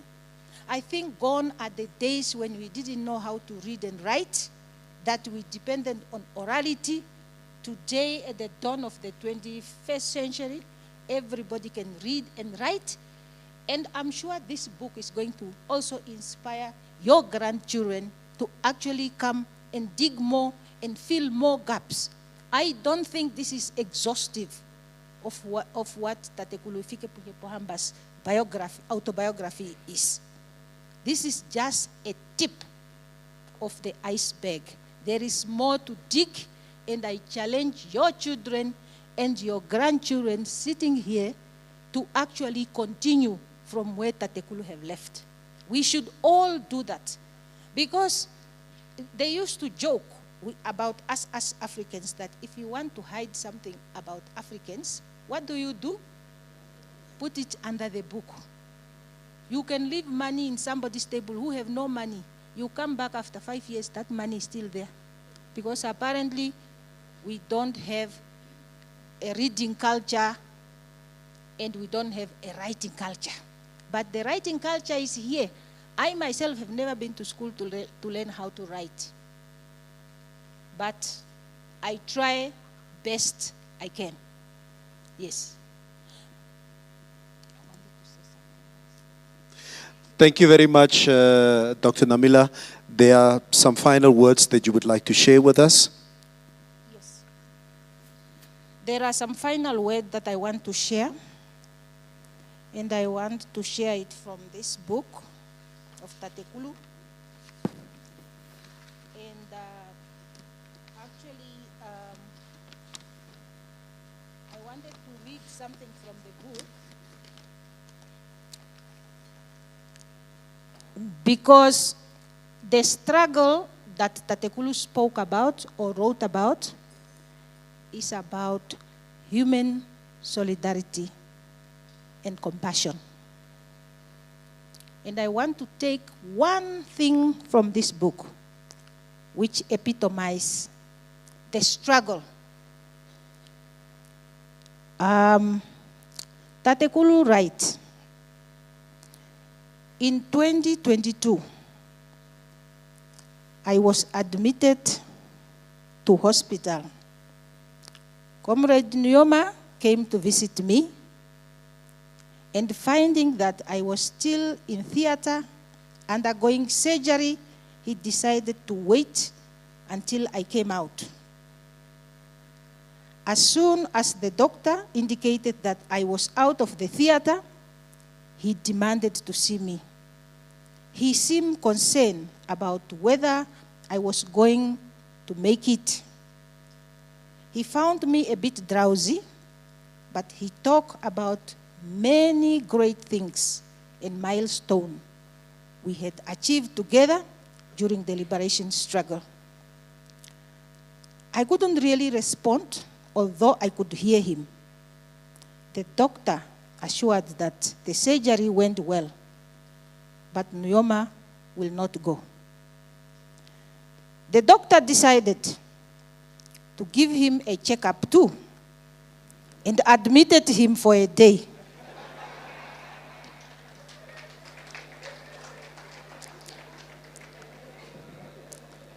Nyoma and I lay side by side in the same hospital room.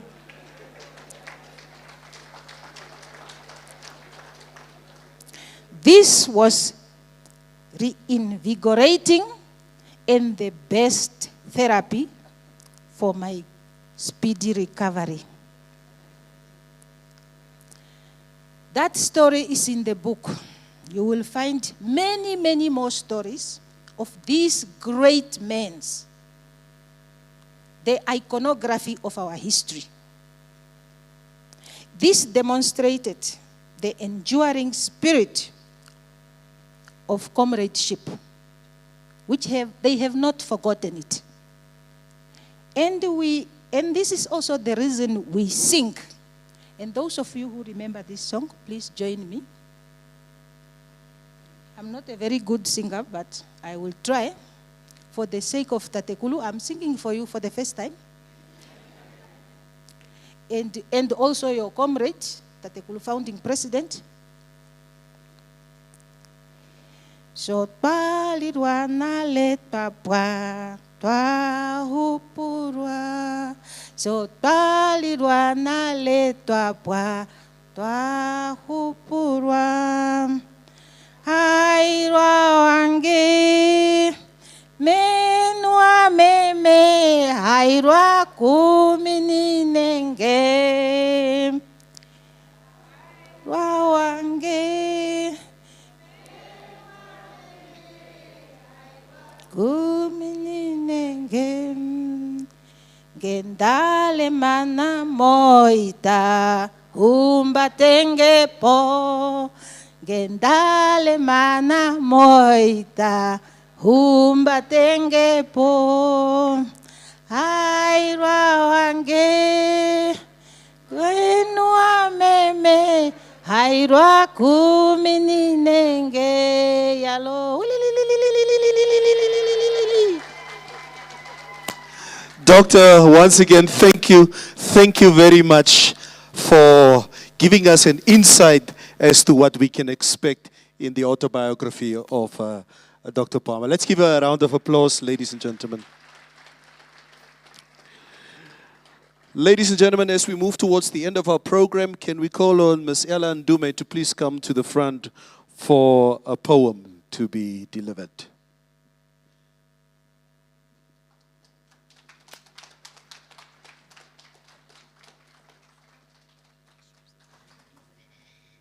Wow, there's a lot of people here. Rightfully so. It is a testament that the man of the hour is loved by many beyond measure. Good day now, ladies and gentlemen. Please allow me to stand on the protocol already observed, especially our guest of honor, His Excellency, Dr. Hifikepunye Pohamba. My name is Ella Ndume, and as I stand before you here today, I am proud to say that the second president of the Republic of Namibia is my grandfather. I know on the program it says I'm going to be reading you a poem, but it's actually more of a speech and a poem, 2 in 1. Before I actually get to that, I want to tell you a story about my grandfather. So there was this day, it was 2 years ago. I was having a horrible day. If I get into detail about it now, I'll probably just break down. And I was due to see my grandfather that day because, as he mentioned, he lives in Okangudi now, so I went to go visit him. And I promise you all, when I got to that house, my eyes were red, bloodshot. I was crying the entire day. And before I went to greet him, I quickly ran to the bathroom just to wash my face so he couldn't see it. And immediately when he saw me, he said, "Oshkwashike, what's wrong?" And I couldn't even bring myself to answer him. I just started crying. And instead of him forcing out what it is that was bothering me, he told me to come by him to sit down, and he let me cry. 5 minutes straight, just bawling my eyes out. And as I came to finish and wipe my tears, he said to me, "I don't know what's going on with you, but do not let it consume you. You are stronger than it." And that is the men we're celebrating today. To get into my story, the title of my speech poem is Walking in Big Shoes. Dear Tatekulu, revolutionary to say the least, is the first thing that comes to mind when I try to capture the life that you have lived. But that's not where I want to start today. I don't stand here in awe because of the man history remembers. I stand here in awe of the man I grew up with. The man who cradled me when I was small, who told me stories that were meant to plant seeds in my heart, seeds of hope and seeds of possibility. The man whose love wrapped around me like an anchor in a world I was only beginning to understand. I've always been too young to understand the magnitude of your legacy. The world speaks your name like it belongs to history. A legend, a man who helped shape the very foundation of this country. But to me, you are simply Tatekulu. I may not know all of the songs you sang in your darkest of times, and I may not carry the weight of those struggles in my bones the way that you do. But the fact that you took the time to share with us, the fact that you want us to understand where we come from and where we're going using this book, that is what truly means everything. My grandfather never gave me limits.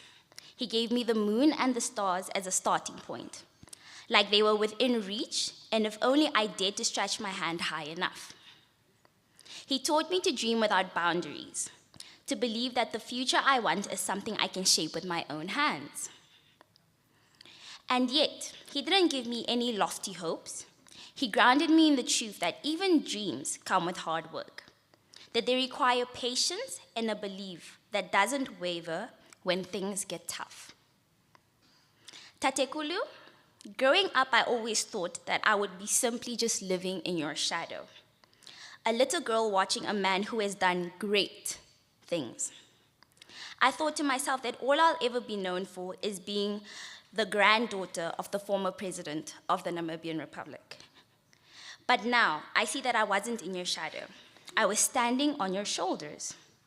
Every lesson you taught me, every moment you spent sharing your stories, your laughter, your struggles, it built me. It shaped me in ways even I didn't realize. The revolution you led wasn't just for the world to see. It was the way you led me with quiet strength and unspoken wisdom. The way you believed in my dreams before I even knew what they were. I realize now that the battles you fought weren't just for the nation's freedom, but for the freedom of every person who came after you. People like me, you fought so that I could live without fear. Tatekulu, I now see that you didn't just raise a family, you raised a generation. You raised me with the knowledge that my potential is boundless and that I can carry forward the legacy you started. Not by walking in your footsteps, but by creating my own path with the tools you gave me. You taught me that revolutions don't just happen on battlefields, they happen in everyday moments. In the courage to stand up for what is right, in the dreams we refuse to let go of, and in the love we pass down to those who come after us. I can only hope to honor your legacy you've given me by living in a way that reflects everything that you've taught me.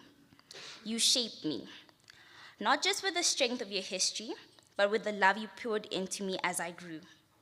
To the world, you are a revolutionary man, a man who fought for freedom. But to me, you are the one who gave me the courage to dream big, the strength to keep on going, and the belief that one day I will touch the stars. The pitter-patter of my tiny footsteps will always be reminiscent of the life with you. Thank you.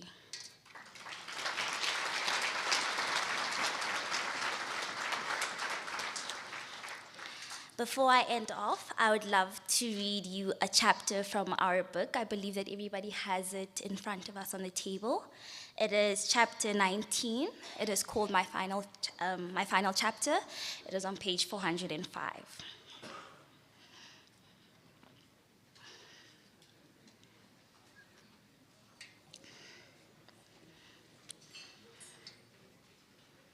Okay. As we reach the final sentences of my life story, with my eyes closed, I look back and forward to many things. From my family's ancient memories, I recalled my great-grandmother, who had been captured from the Kavango River while fishing with her friends and family. I tried in all earnest to locate the exact location, but it was in vain. Hence, I decided to request the Hompa of the Akwangari, Chief Sitentu Mpasi, to allow me to set up a small agricultural operation on the banks of the Kavango River. The chief granted my request, for I could trace my paternal and maternal lineage to the kingdom. Hence, we are granted a communal lease for 12-hectare plot on the banks of the river. My family and I named this place after my great-grandmother, Nakandoba, as it was the only name that would capture the significance of the moment for us. Although we do not know where she was captured, we do know that if you go to the river, it could be to your left, it could be to your right. Hence, we have grown to call this place a home away from home, and the community has accepted us, for which we are grateful. Narrating the chapters of this book has reaffirmed my conviction that possibilities are open to all of us, regardless of who or what we think we are. Glancing back, I recall the days of being a cattle herder, a shepherd tending to his flock and looking out for their best interests. I remember my teacher sleeping, dozing off when he was supposed to be teaching, And now here I am, writing the conclusion to a book about my life. There were dark days and dog years following that fateful day, when I saw at the Tumeb mine how those children were being mistreated all those years ago. As far as sparks go, that was as good enough a reason as any to make anyone stand up and do something, and so I did. Others stood up too, ignited by their own conscience, lighting the way for the multitudes to follow as we went into exile. I have truly met some extraordinary people along the way, comrades in arms, my apologies, who I recall with great respect and awe. Women and men of valor and renown. In all earnest, I have served with the greatest hearts and minds internationally, for we brought down a behemoth. I remember some who used to taunt us as we mobilized on our bicycles, saying that South Africa has helicopters and tanks, while you have bikes, not realizing that the vessel is not its contents. For behind the veneer of our tattered appearance, a fire had been ignited. Fueled by the injustices of the zeitgeist, it raged until our mission was eventually accomplished. For I believe that this was the divine will and could not have gone any other way. My comrades and I undertook a battle on many fronts. With our rudimentary English, we taught ourselves diplomacy on the international field. We taught ourselves how to care for our people in the camps. We taught ourselves how to win the hearts and minds of our people at home and all over the world. When there was no other way forward, we taught ourselves how to use weapons of war. Although, with or without them, the fight was always within us. For once, we resolve our, hey.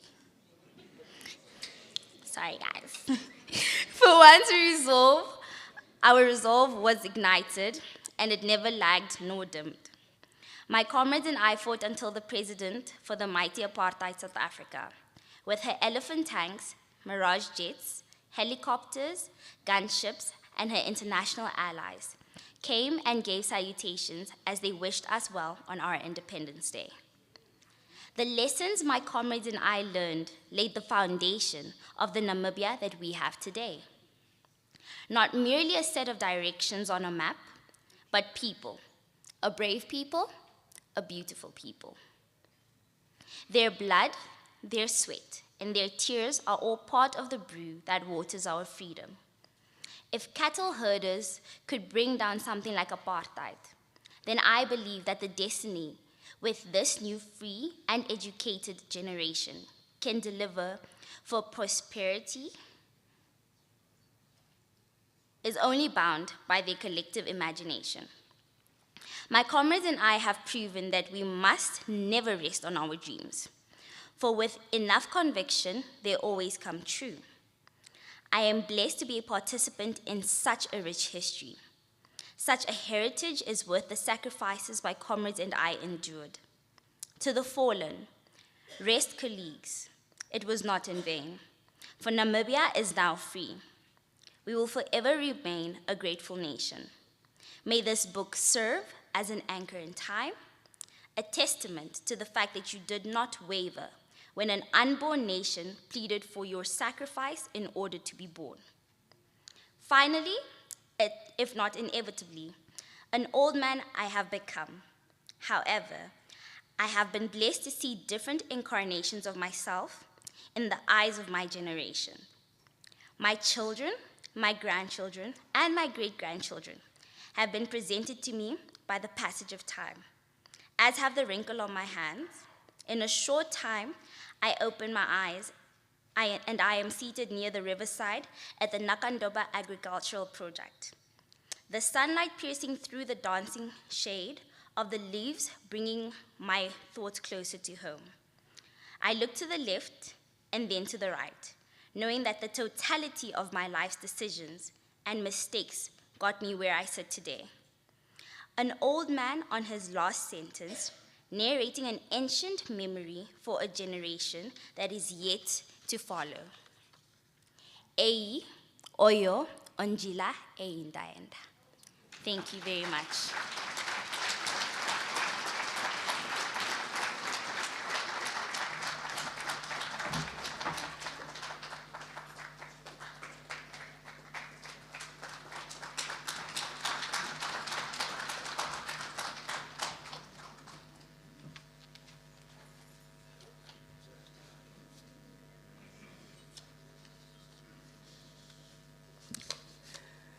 Young people are saying, what a wow.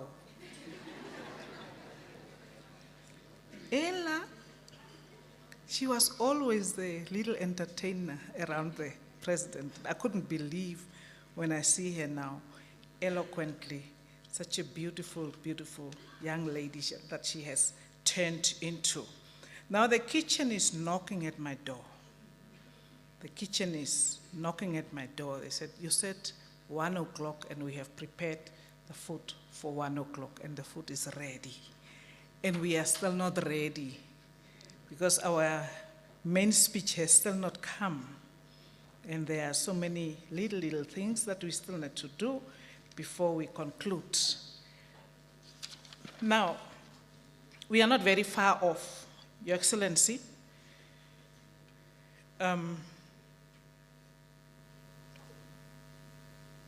Your Excellency, it is now my distinct pleasure to introduce a remarkable individual who stands as a testament to resilience, to dedication, and to friendship.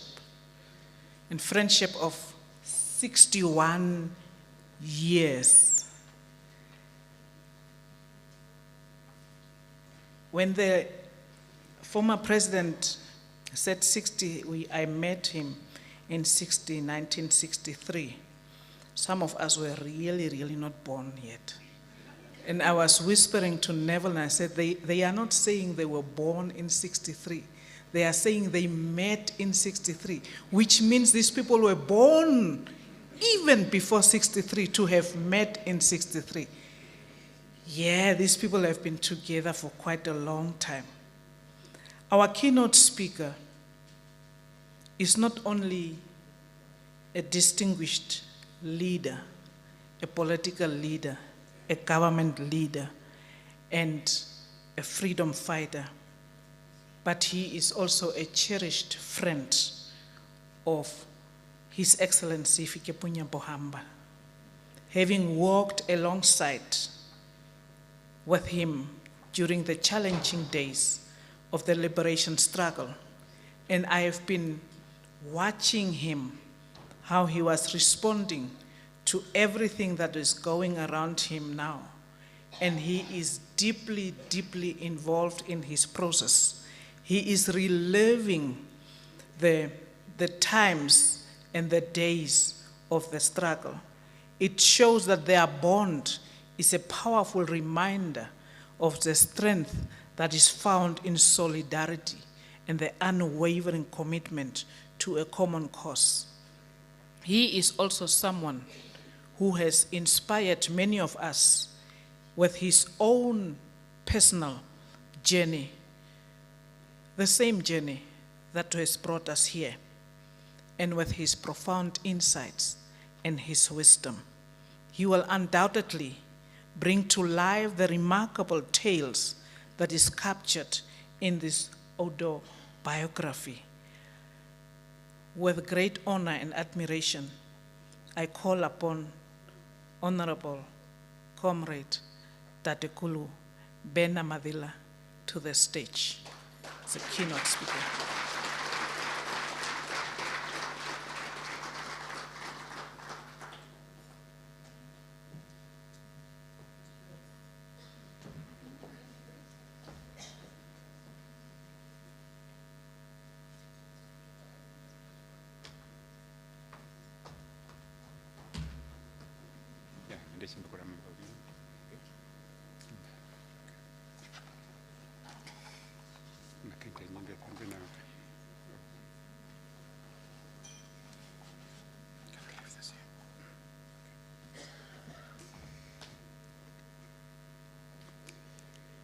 Good afternoon. Something is sticking in my neck, and I guess Christine has said quite a lot of things that start boiling something in me to, I guess it's emotions. And nonetheless, thank you very much, Christine, for inviting me to the podium to say a word or two on the launching of this book.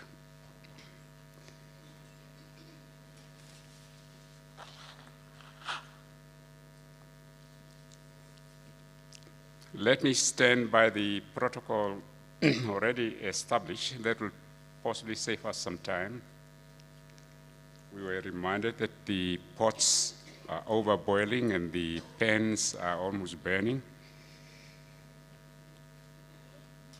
Let me say thank you very much, Comrade Pohamba,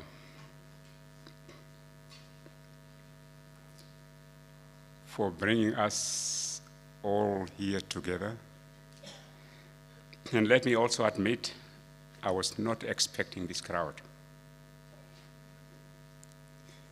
I thought we were going to deal with a handful of journalists, a handful of family members, but the fact that so many people responded to the call to be here, to be witness to the launch of this remarkable piece of work is indeed gratifying.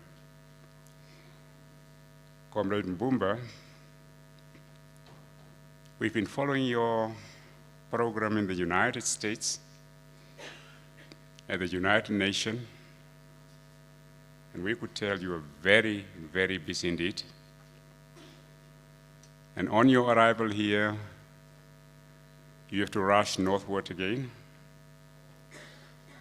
and you made it possible to be with us this morning again, to be witness and supportive to the work of Comrade Hifikepunye Pohamba. Thank you very much for coming, and your dear wife.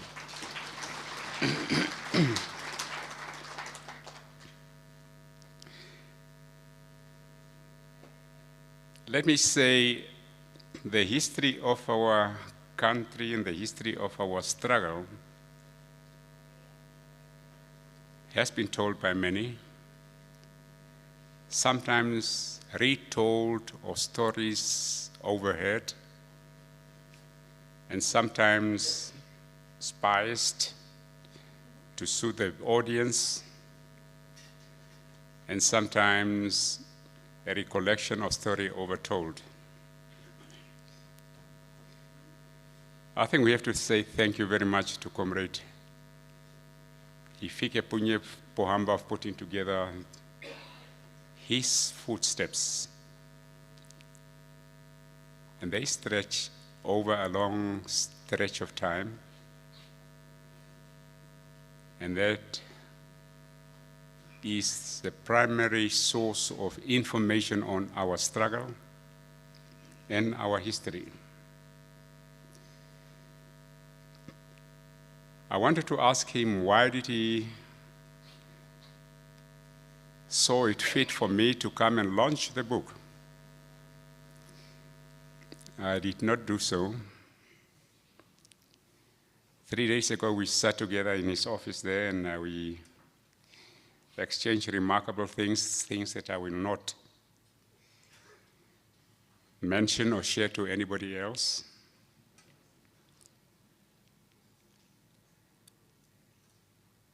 Hifikepunye Pohamba has brought us together here to narrate his experiences and the things he did in life,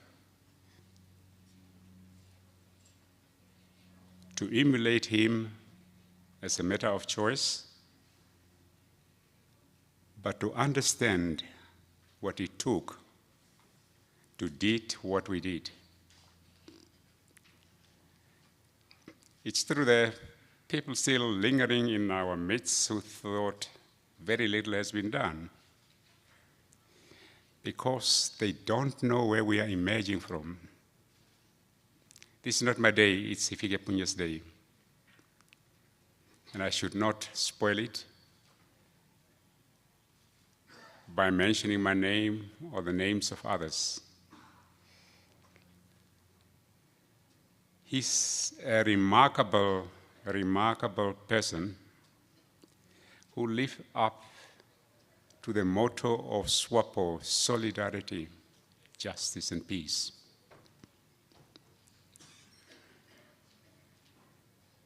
If you scrutinize his decision-making, the things he decided upon, the things he did, that element of solidarity was so strong, very strong in his decision-making. And it's also strongly reflected in the work that he has done.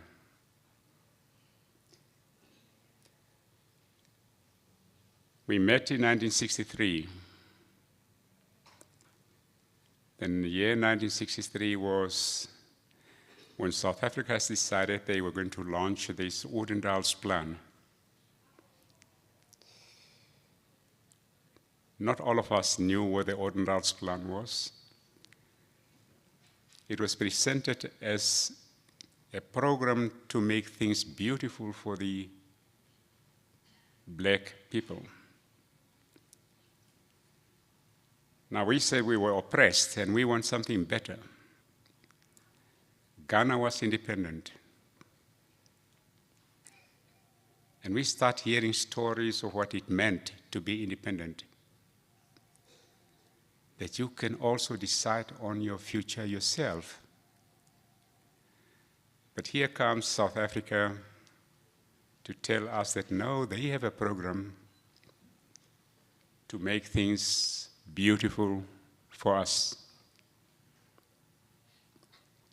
In 1963, we tried to enlighten our people that Odendahl's plan was just a ruse to relieve the pressure on South Africa from the United Nations and the communities of nations who felt something drastic must be done to bring about change in Southwest Africa at the time, Namibia today.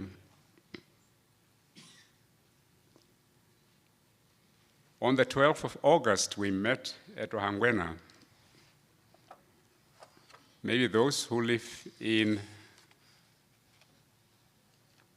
that area will possibly have a chance to check. There was an assembly hall which was being inaugurated by somebody called Blichnaut. He was the commissioner for the Natives Affairs of Blacks. The other one was a certain Mr. Bruver, Professor Bruver, from South Africa, who studied the history of the blacks to make the Odendahl's plan more attractive for the blacks. That's where we met, and I narrated to my colleagues, as Comrade Pohamba was just sharing with us, that Peter Nanyemba sent a letter that we had, as a matter of urgency, get 500 people out of the country. This is in the book. I don't need to tell you the whole story. It is in the book, and I'm just adding some little things to explain so that you can understand what Comrade Pohamba has written about.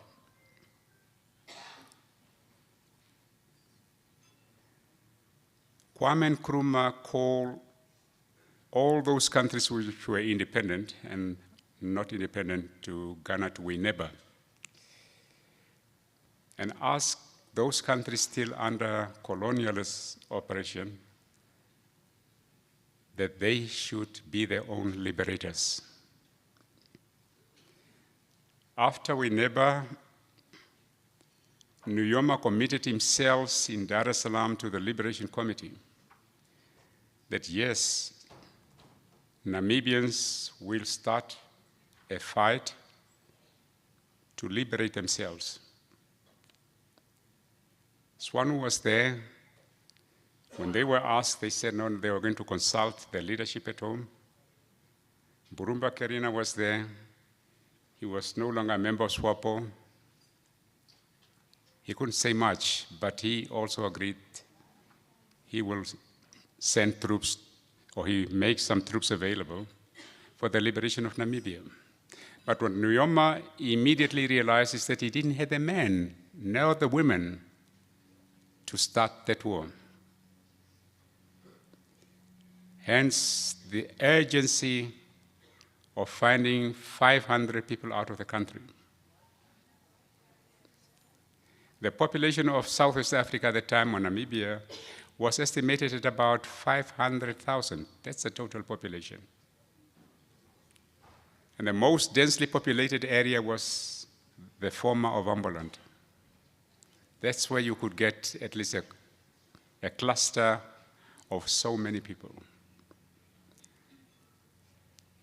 Hifikepunye Pohamba, Mzeka Ukungwa, and others said, okay, go and find out how long will it take.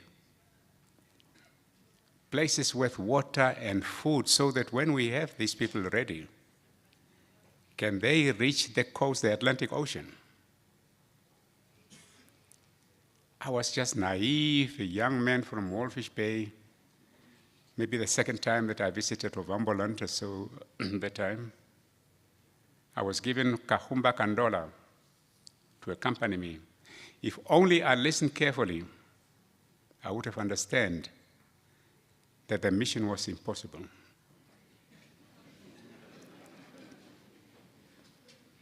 It was on August the 12th, 1963. And Kahumba said that, look, I've just built a house, it's not yet finished. By the time we come back, the rains might have destroyed my house. Now, if only I've listened carefully, I would have detected that for the rains to come and destroy that house would possibly take some few months. And this trip that I thought was just a matter of weeks or two will possibly take months to go and come back.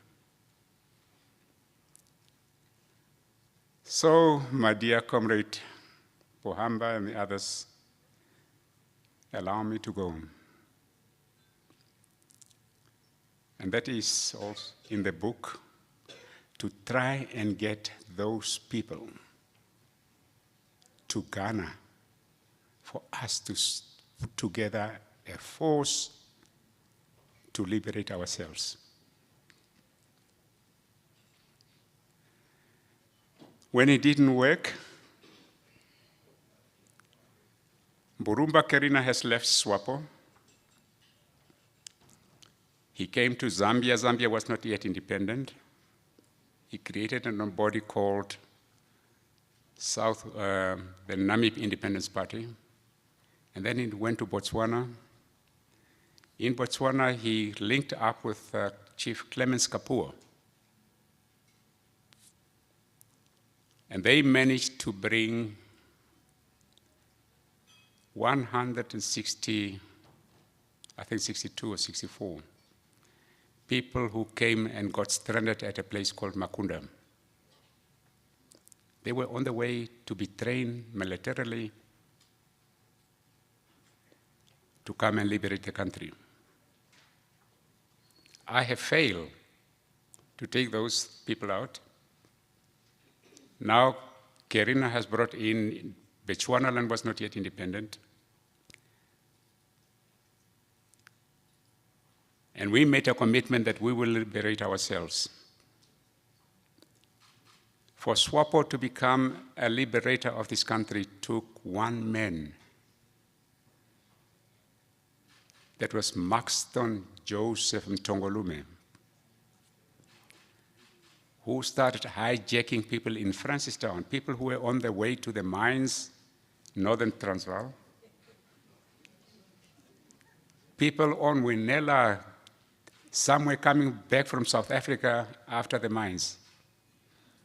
He hijacked them at Francistown, pushed them through to Zambia, and they became the ragtag army of liberation.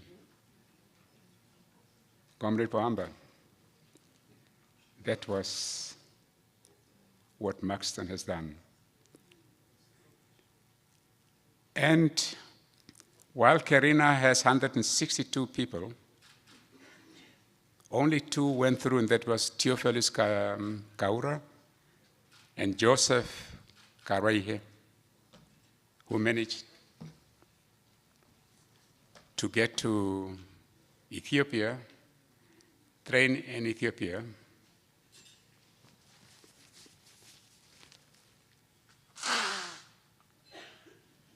came back as lieutenants, but without a force to start the war. I asked myself, if it has happened that Karina succeeded and Clemens Kapoor has succeeded and SWAPO has succeeded, would we have managed to bring this together, or would that have been a seed of division?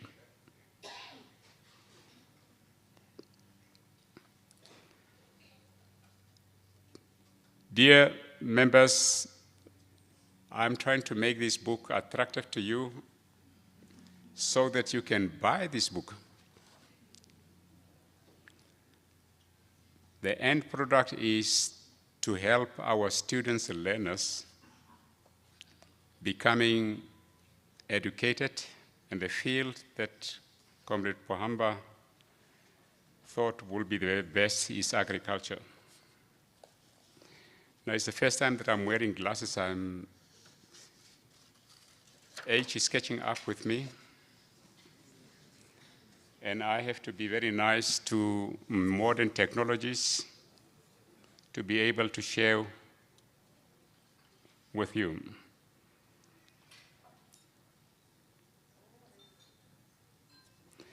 This book was never written for pleasure.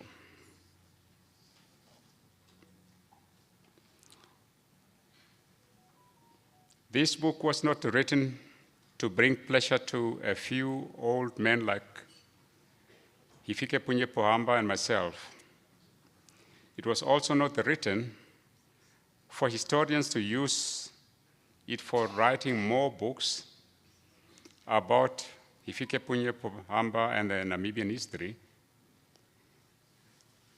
Although I'm sure the historians will find it useful for adding many more details to what they already know. This book is for every Namibian and all Africans, especially for the young ones, the born-frees.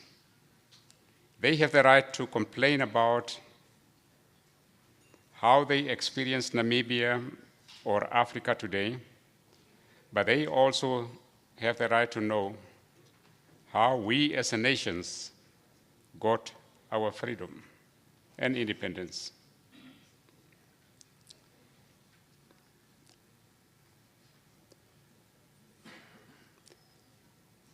Where our youth are not locked up for speaking out against oppression. Hifikepunye Pohamba tells us a story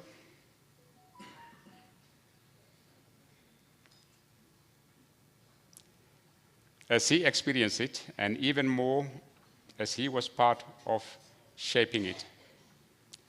To put the story in perspective, He starts with his family history as far as remembered in Okwanyama and Okwangari, and with his grandfathers, Amkoto, fighting together with King Mandume against the Portuguese and the British. He tells us his story with characteristic honesty. During his contract work at the Tsumeb mine, the young Hifikepunye was in a relatively privileged position. Having gone through missionary education, he did not have to go underground through the mines or the mine shaft, but got a clerical job and was able to save money for himself and his family. What opened his mind or his eyes to the brutality of the colonial system was the plight of the young contract farm laborers, still children who ran away from the white farms where they were starved, brutalized, seeking help with the mine workers, but were caught and beaten up by the police and returned to the same farms where they had fled from. In his own words, Pohamba told, and I quote, "One day while the compound manager was on duty at the time office, some children suddenly arrived without even giving us an opportunity to give them food. He was on the phone, the manager was on the phone with the police telling them to come and arrest the Bambus who had broken their contract. Within minutes, the police arrived and with force arrested the children and pushed them into the back of the police van. The children did not try to run away or resist. They just cried, 'Sorry, boss, sorry, boss, sorry, boss.' That day," said Pohamba, "I lost all the respect for the compound manager." End of quotation.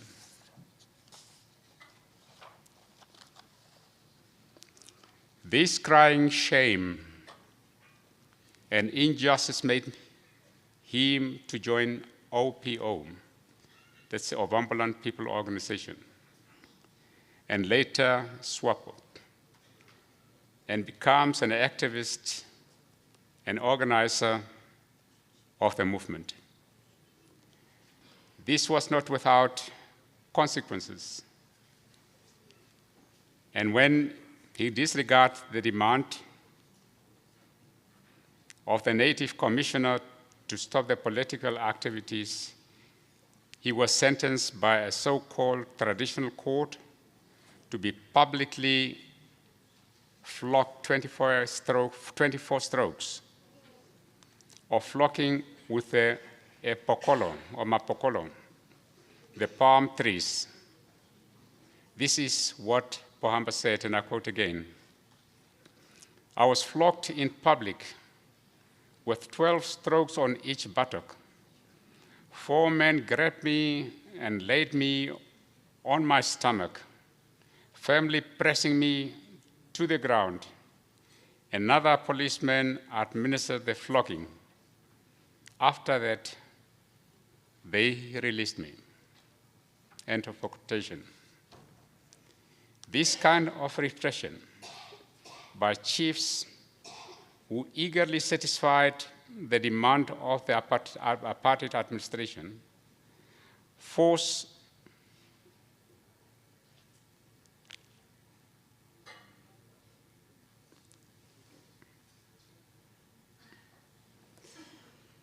Let me repeat that again. This kind of oppression by chiefs who eagerly satisfied the demands of the apartheid administration forced my comrades and I to follow Semnu Yoma and others to Tanganyika and made the plight of Namibians known to the world.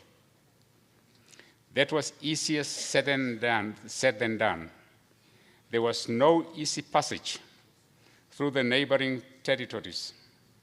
Angola was still under the Portuguese. Zambia was British, which was known as Northern Rhodesia. Botswana was British, known as Bechuanaland. Zimbabwe was British, known as Southern Rhodesia. And South Africa was the monster of apartheid. So Hifikepunye Pohamba went on an epic journey with Vanilla, which is a labor recruitment agency via Bechuanaland, and ended up in the gold mines near Johannesburg.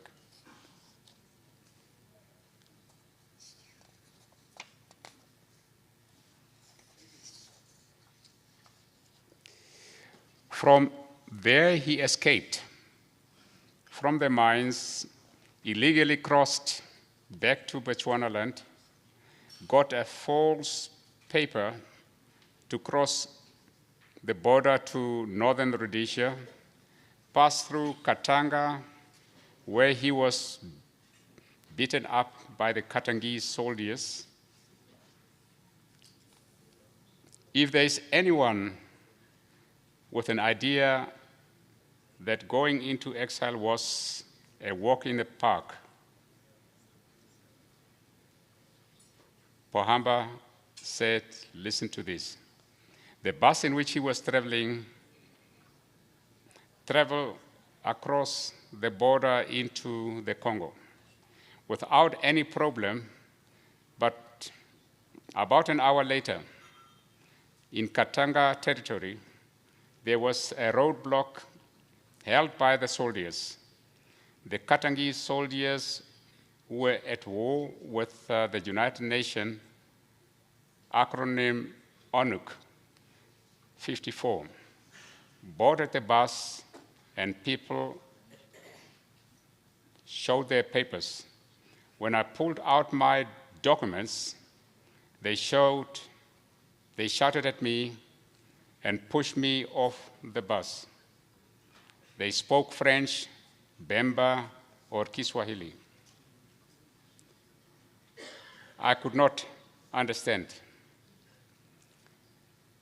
They started beating me up,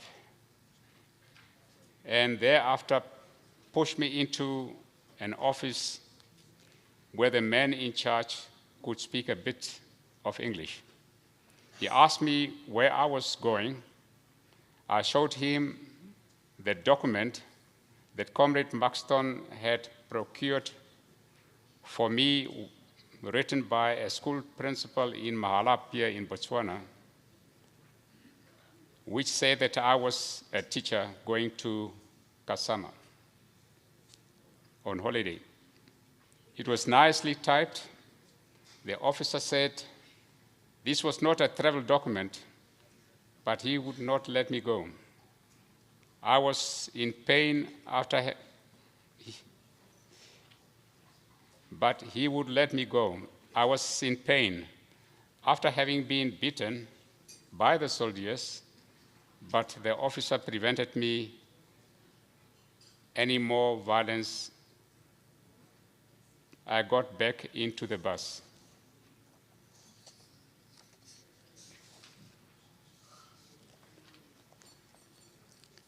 Despite the horrifying experience, Pohamba still made another illegal border crossing to Tanganyika with the help of Zambian independent activists and arrived at Dar es Salaam one day after Tanzania achieved its independence in 1961.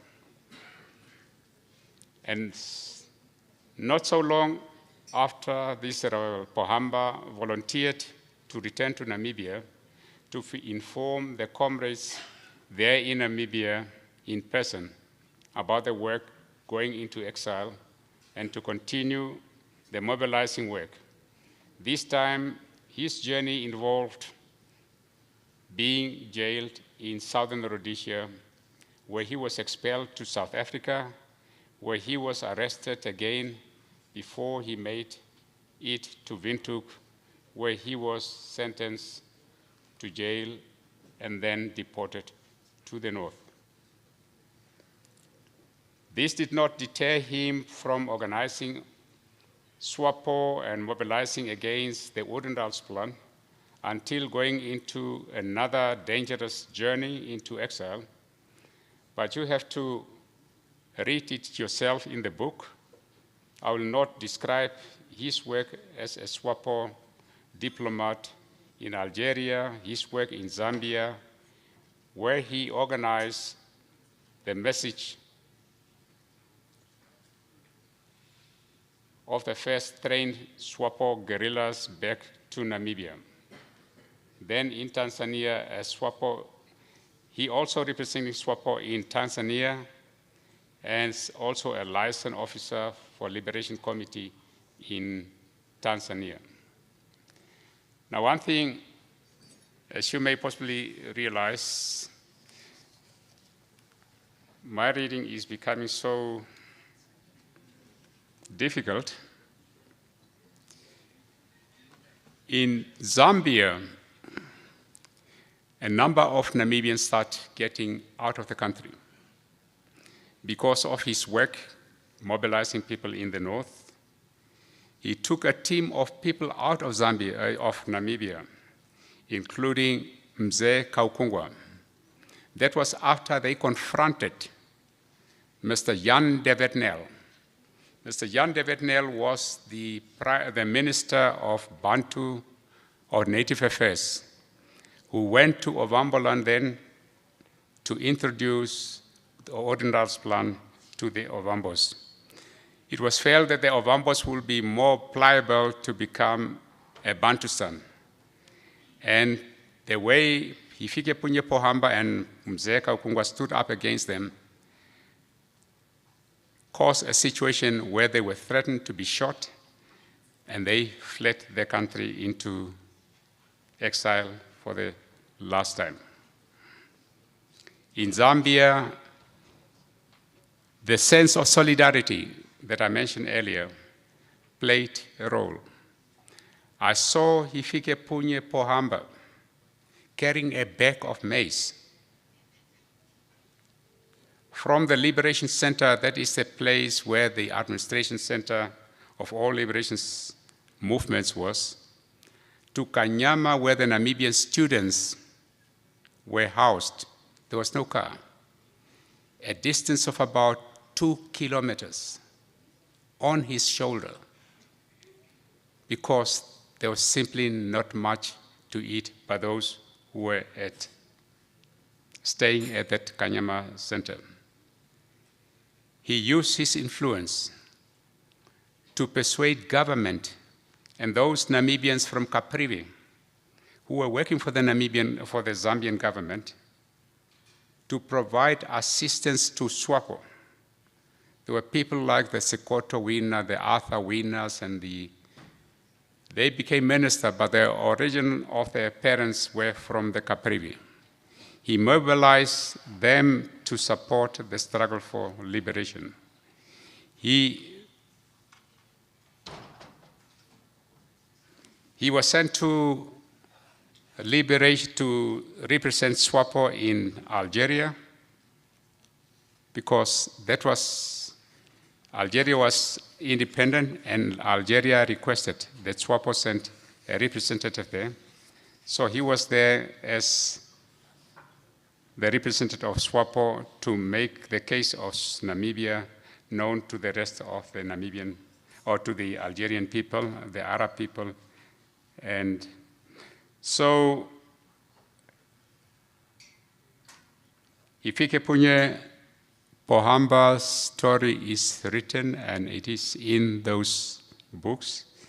And I'm pretty sure that by buying that book, you'll be able to inform yourselves on what road he has traveled and the lessons to be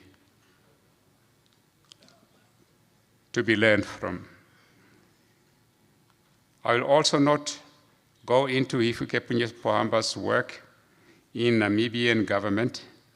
He served both as a party secretary general, he served as a minister in the press without a portfolio, he served as a minister of fishery, a minister of all this done by Hifikepunye, but at the end of everything else, he was a man of the people, a person who you could rely on. I thank you very much.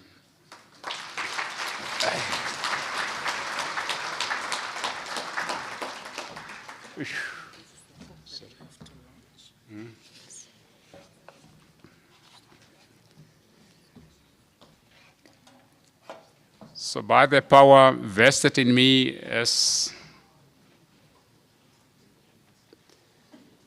a friend, a comrade, and a person requested to launch this book, I am hereby launching this book, Footprint of Hifikepunye Pohamba, Ondjila Eyi, Enda. This is a book and a course to be supported.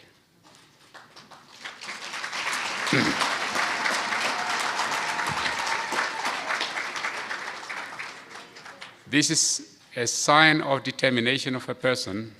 Even if he's retired, he will not stop to serve all Namibians, and this is part of the work that he is doing, that Namibians be given an opportunity to education, and by supporting this book, by buying this book, you are supporting that cause.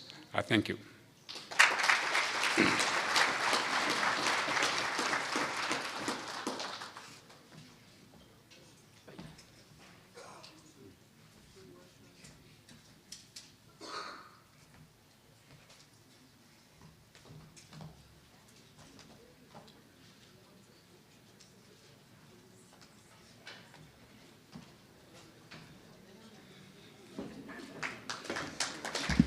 Thank you very much,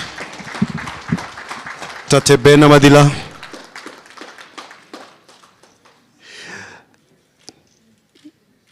The book will be available at the Hifikepunye Pohamba Foundation at a cost of 450 Namibian dollars. Ladies and gentlemen,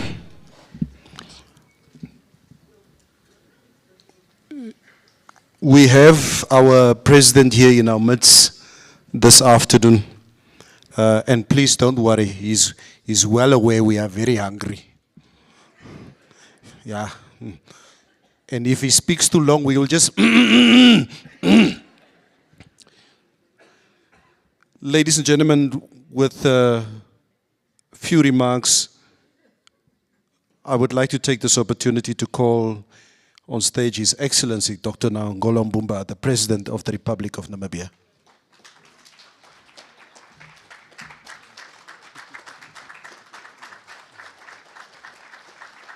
Oh, please let us sit down. As you were told, I am not on the program. Therefore, I don't have a speech. Your Excellency, Dr. Hifikepunye Pohamba, Madam Penehupi for Pohamba, Madam Seski Mbumba, my student Sarah Kugongerwa Madila and Elena Miller, my good friends and age mate, the two Angola brothers. This time, at least, I must start with Helmut and Nahas, because Nahas was mentioned so many times, but Helmut was forgotten. All senior comrades, Professor, Speaker Kachavivi, I don't belong to the senior category of Tate Pohamba, but we are the next.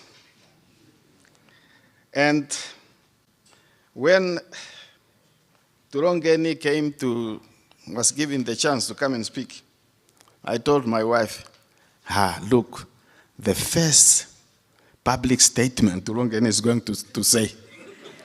Not knowing, I only remember when he was either a secondary school student, or a student at the university. I did not know that he has grown up and he became a philosopher.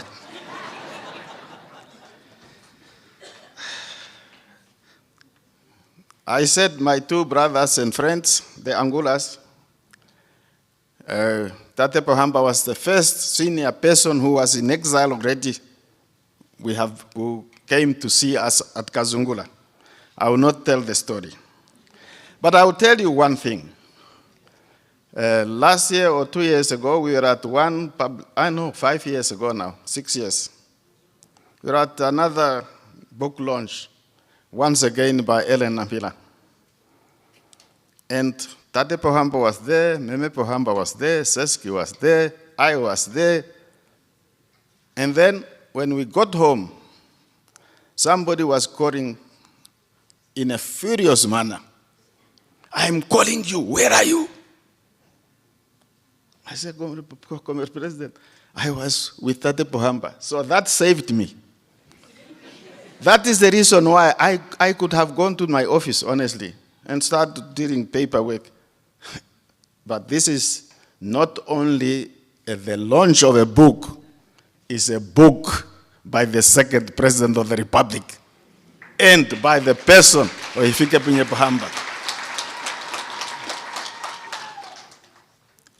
So I have to come. You are still going to eat. I also remember one other thing. That is how I ended up becoming president. The next day I was called to the office and I was told, you are now the vice president. Because of him, I did not have to be punished, I got a job. Then after that, there was not understanding between the new president, the third president, Dr. Gaingop, and the outgoing president, Dr. Hifikepunye Pohamba. They could not agree who is going now to be the chancellor of the University of Namibia. They didn't. The other one who should get it did not want it. The one who had it, he is fed up, is leaving. So they say, why not? You have a vice president now, why not Mbumba? So I got a call, I'm in my office. I have consulted Tate Pohamba. I am now consulting you. You are now the chancellor of the University of Namibia. That's how they consult. Then, when the crisis came in February, there was only one person who gave me one strong command and instruction. We have lost a president in office. You are the vice president. I give you one advice. Don't panic. That's why I'm still here.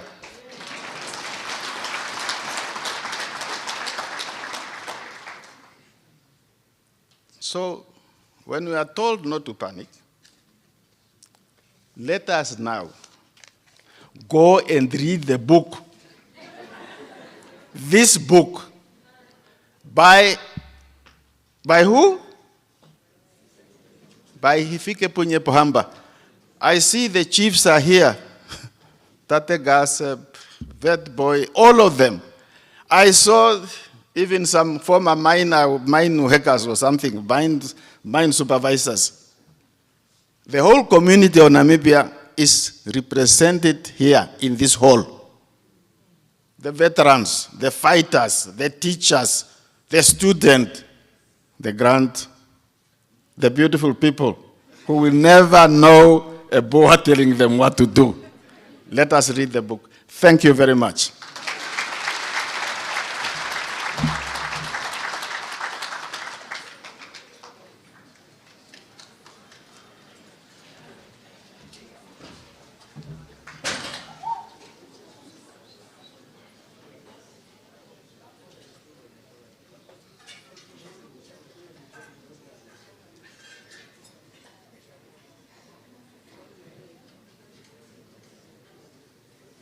Thank you very much, Your Excellency.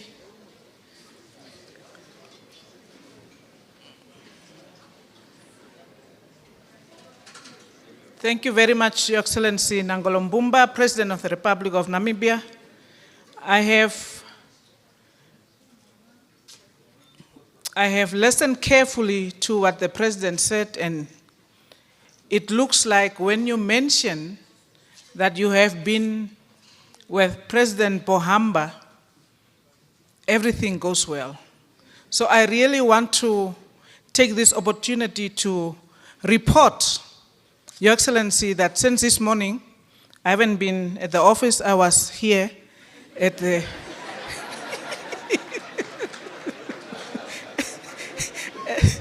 at the launch.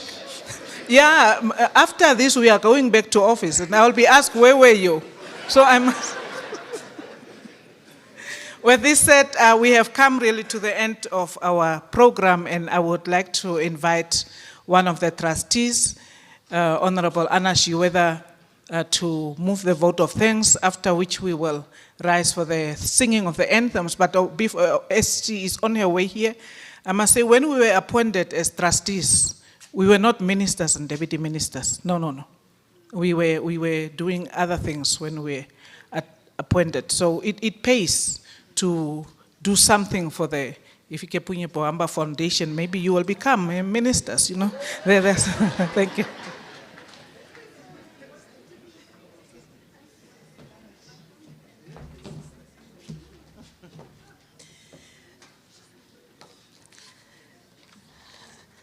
Thank you very much, my sister Christy. Maybe, just maybe. Let me go straight to the assignment given to me this morning, which seems very simple but complicated. Because looking at the whole, I don't want to leave anybody out, but if I do, please bear with me, and I ask for your indulgence and forgiveness beforehand. So our able directors of proceedings, there is Christine and Neville, His Excellency Dr. Nangolo Mbumba, President of the Republic of Namibia, and Madam Mbumba, His Excellency Dr. Hifikepunye Pohamba, Second President of the Republic of Namibia, and founder of the Hifikepunye Pohamba Foundation, and Madam Penehopifo Pohamba. Right Honorable Sarah Kuwangerwa Amadila, Prime Minister of the Republic of Namibia, Comrade Tatekulu Ben Amadila and Madam Amadila. Let me also recognize Honorable Tatekulu Nahas Angula, the citizen, former Prime Minister of the Republic of Namibia, and chairperson of the Sam Nujoma Foundation. Honorable Professor Peter Kachavivi, Speaker of the National Assembly, Honorable Laura MacLeod Kachirwa, our Governor of Commerce Region, Honorable Ministers and Deputy Ministers present, Gaub Emmanuel Kaseb, Chairperson of the Council of Traditional Authorities, and other traditional leaders present.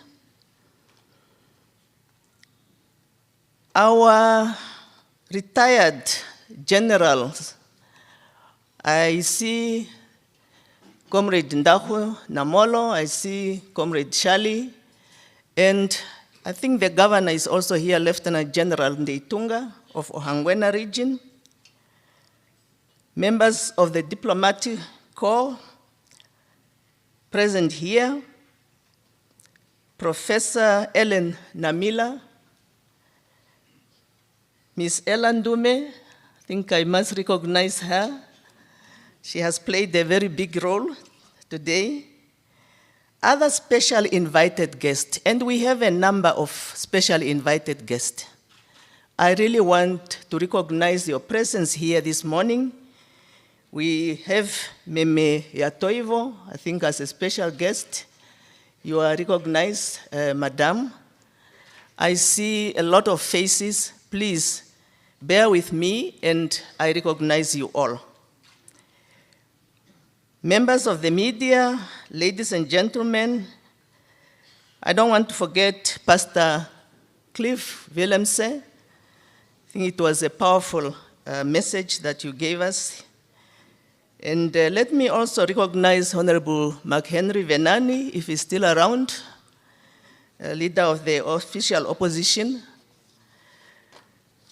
With that, I want to recognize all of you, because this is a vote of thanks. I needed to do that, just simply to say I recognize the protocol already established. I would like to start by quoting a Roman philosopher and politician, Marcus Tullius Cicero, who once said, and I want to quote, "Gratitude is not only the greatest of virtues, but the parent of all the others." End of quote. What Cicero meant was that a person is mindful and thankful of the favors he receives from others.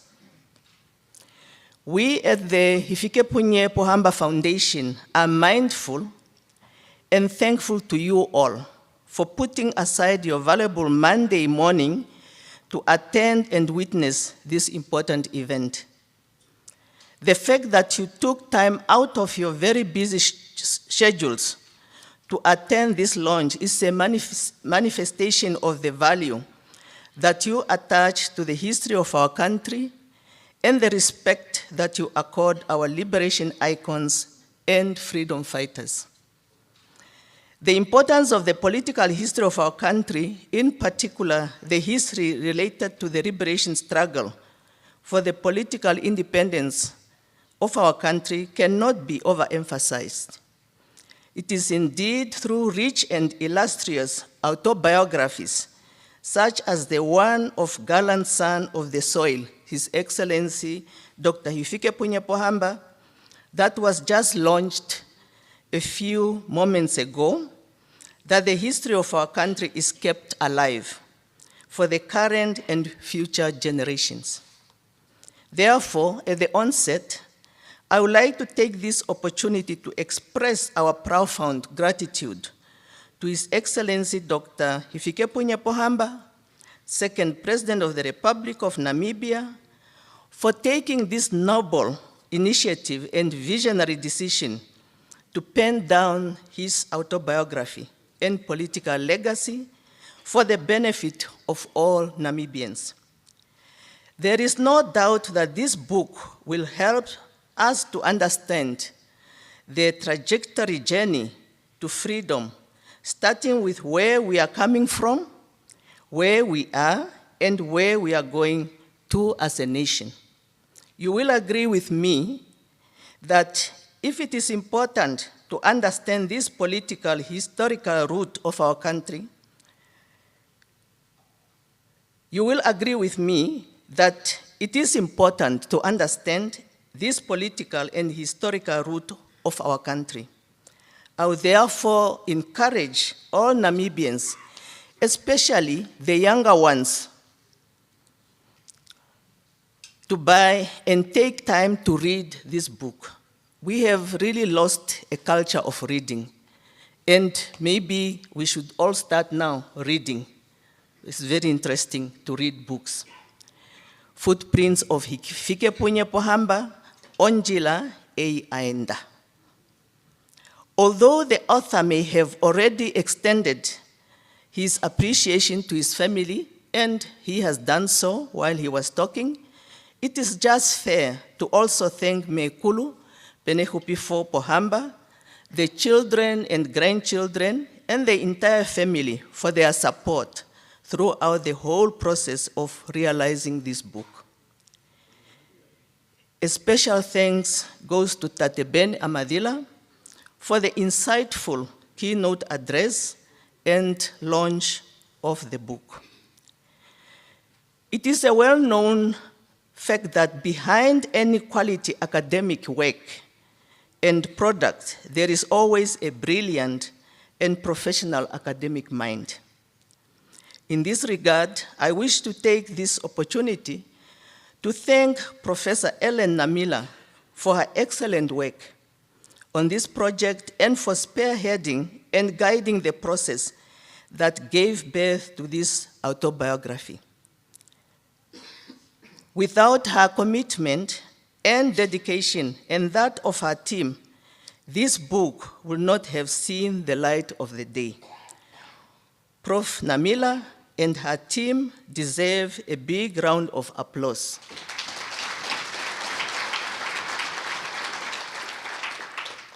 Let me also thank and appreciate each and everyone who contributed in one form or another towards the drafting, collation, editing, and printing of this book.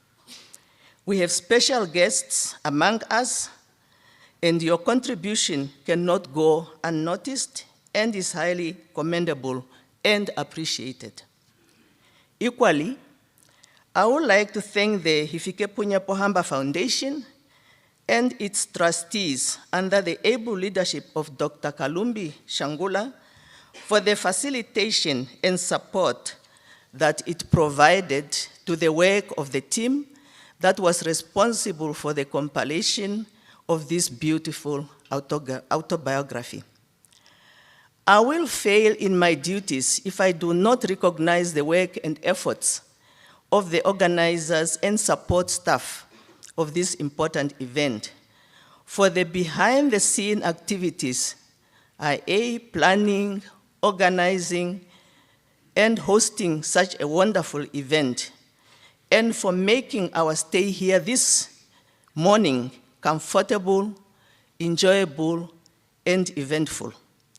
Kadiva and your team, we highly appreciate your work.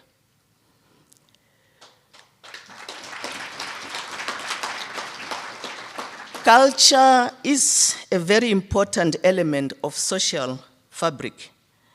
Let me therefore thank the cultural groups for their performance and entertainment. Without your dedication to showcase our diverse culture, the Namibian culture will remain in wraps and eventually die. A special thanks to Ms. Ella Ndume for that beautiful poem or write-up. Keep it up. Last but not least, and perhaps most importantly, I would like to sincerely thank the media for covering this very important launch. Without your presence and coverage of this important event, this book will remain invisible and unknown to many. Please continue to campaign for the readership of this book through all the means that are at your disposal.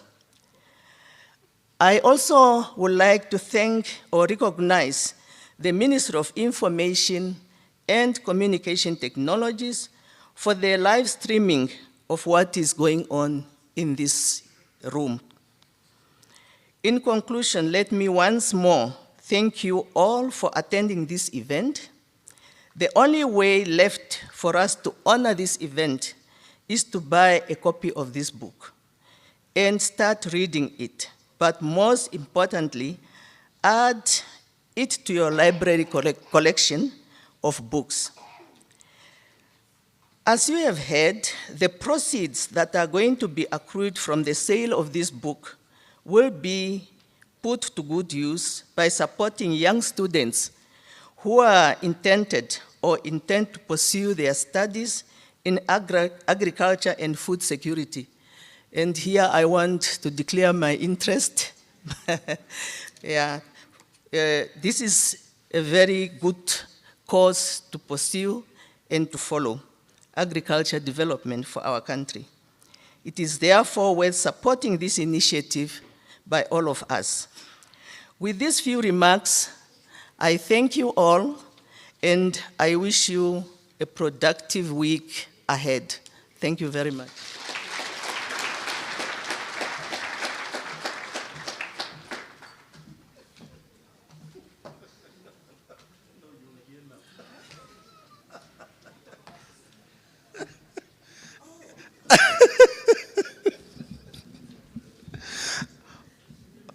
Honorable Anna Shiwera, thank you very much for the vote of thanks.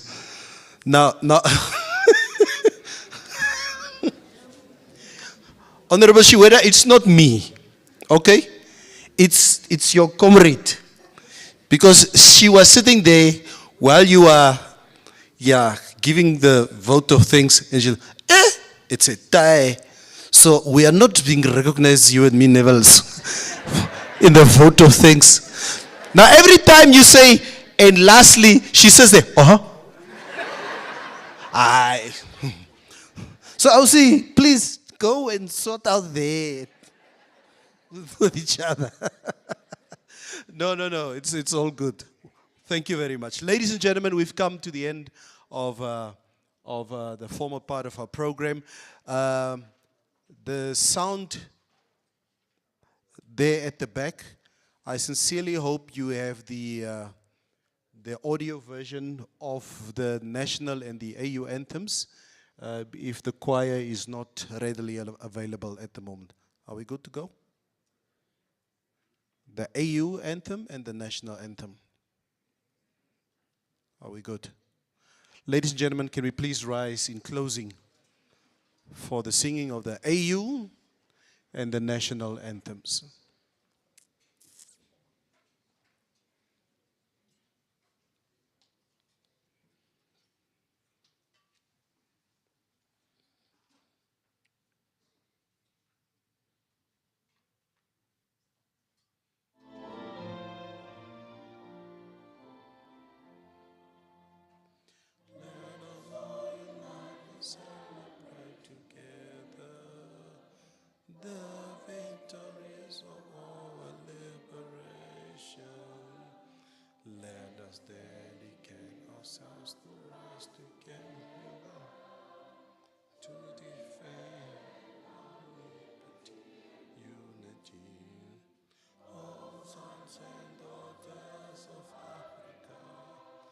Flesh of the sun, flesh of the sky, let us make Africa the tree of love.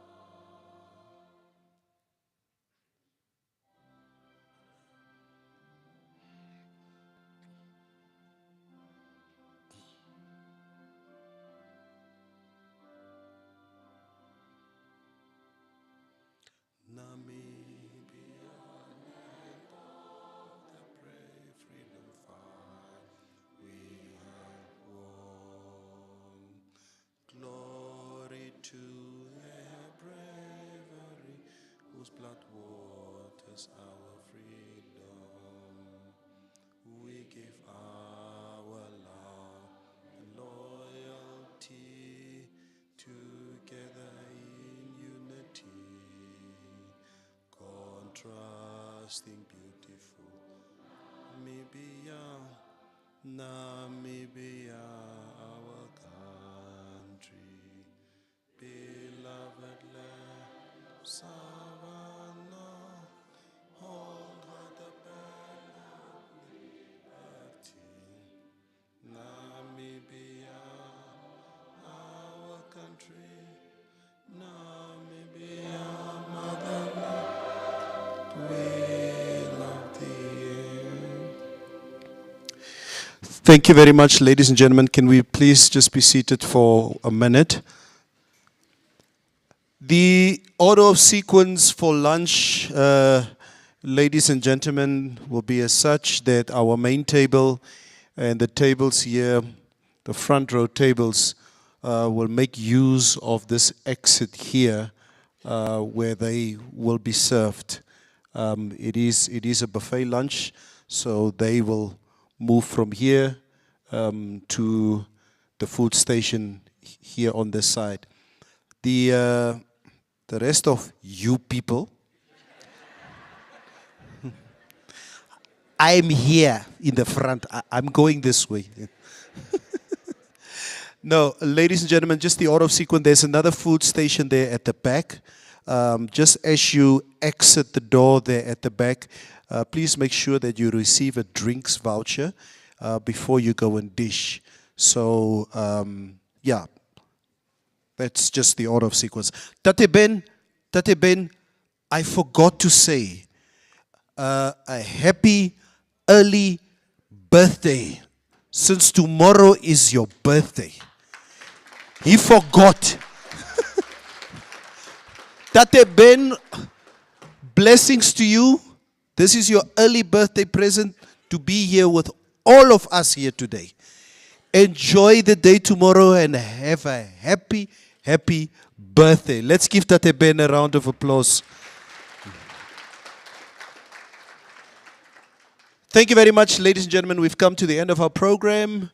There will be some pictures. There's a photo booth outside.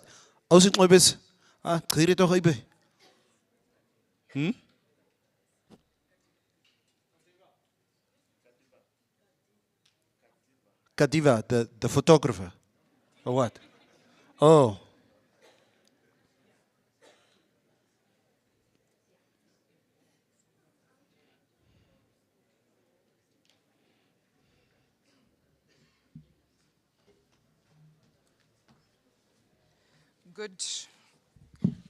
Thank you. Good afternoon, Your Excellencies. May I stand on the protocol as established? For the photo session, we have been advertising 4 tiers, as you are aware. There is a tier 1, and there's a tier 2, as well as a tier 3 and a tier 4. The tiers that will be taking pictures are the tier 2, 3, and 4. We have the list. Once you have had your lunch, we will call out the particular institution or the particular individual, and we will then direct you where you can then take the photo. Thank you very much. Okay. Am I clear? Thank you very much.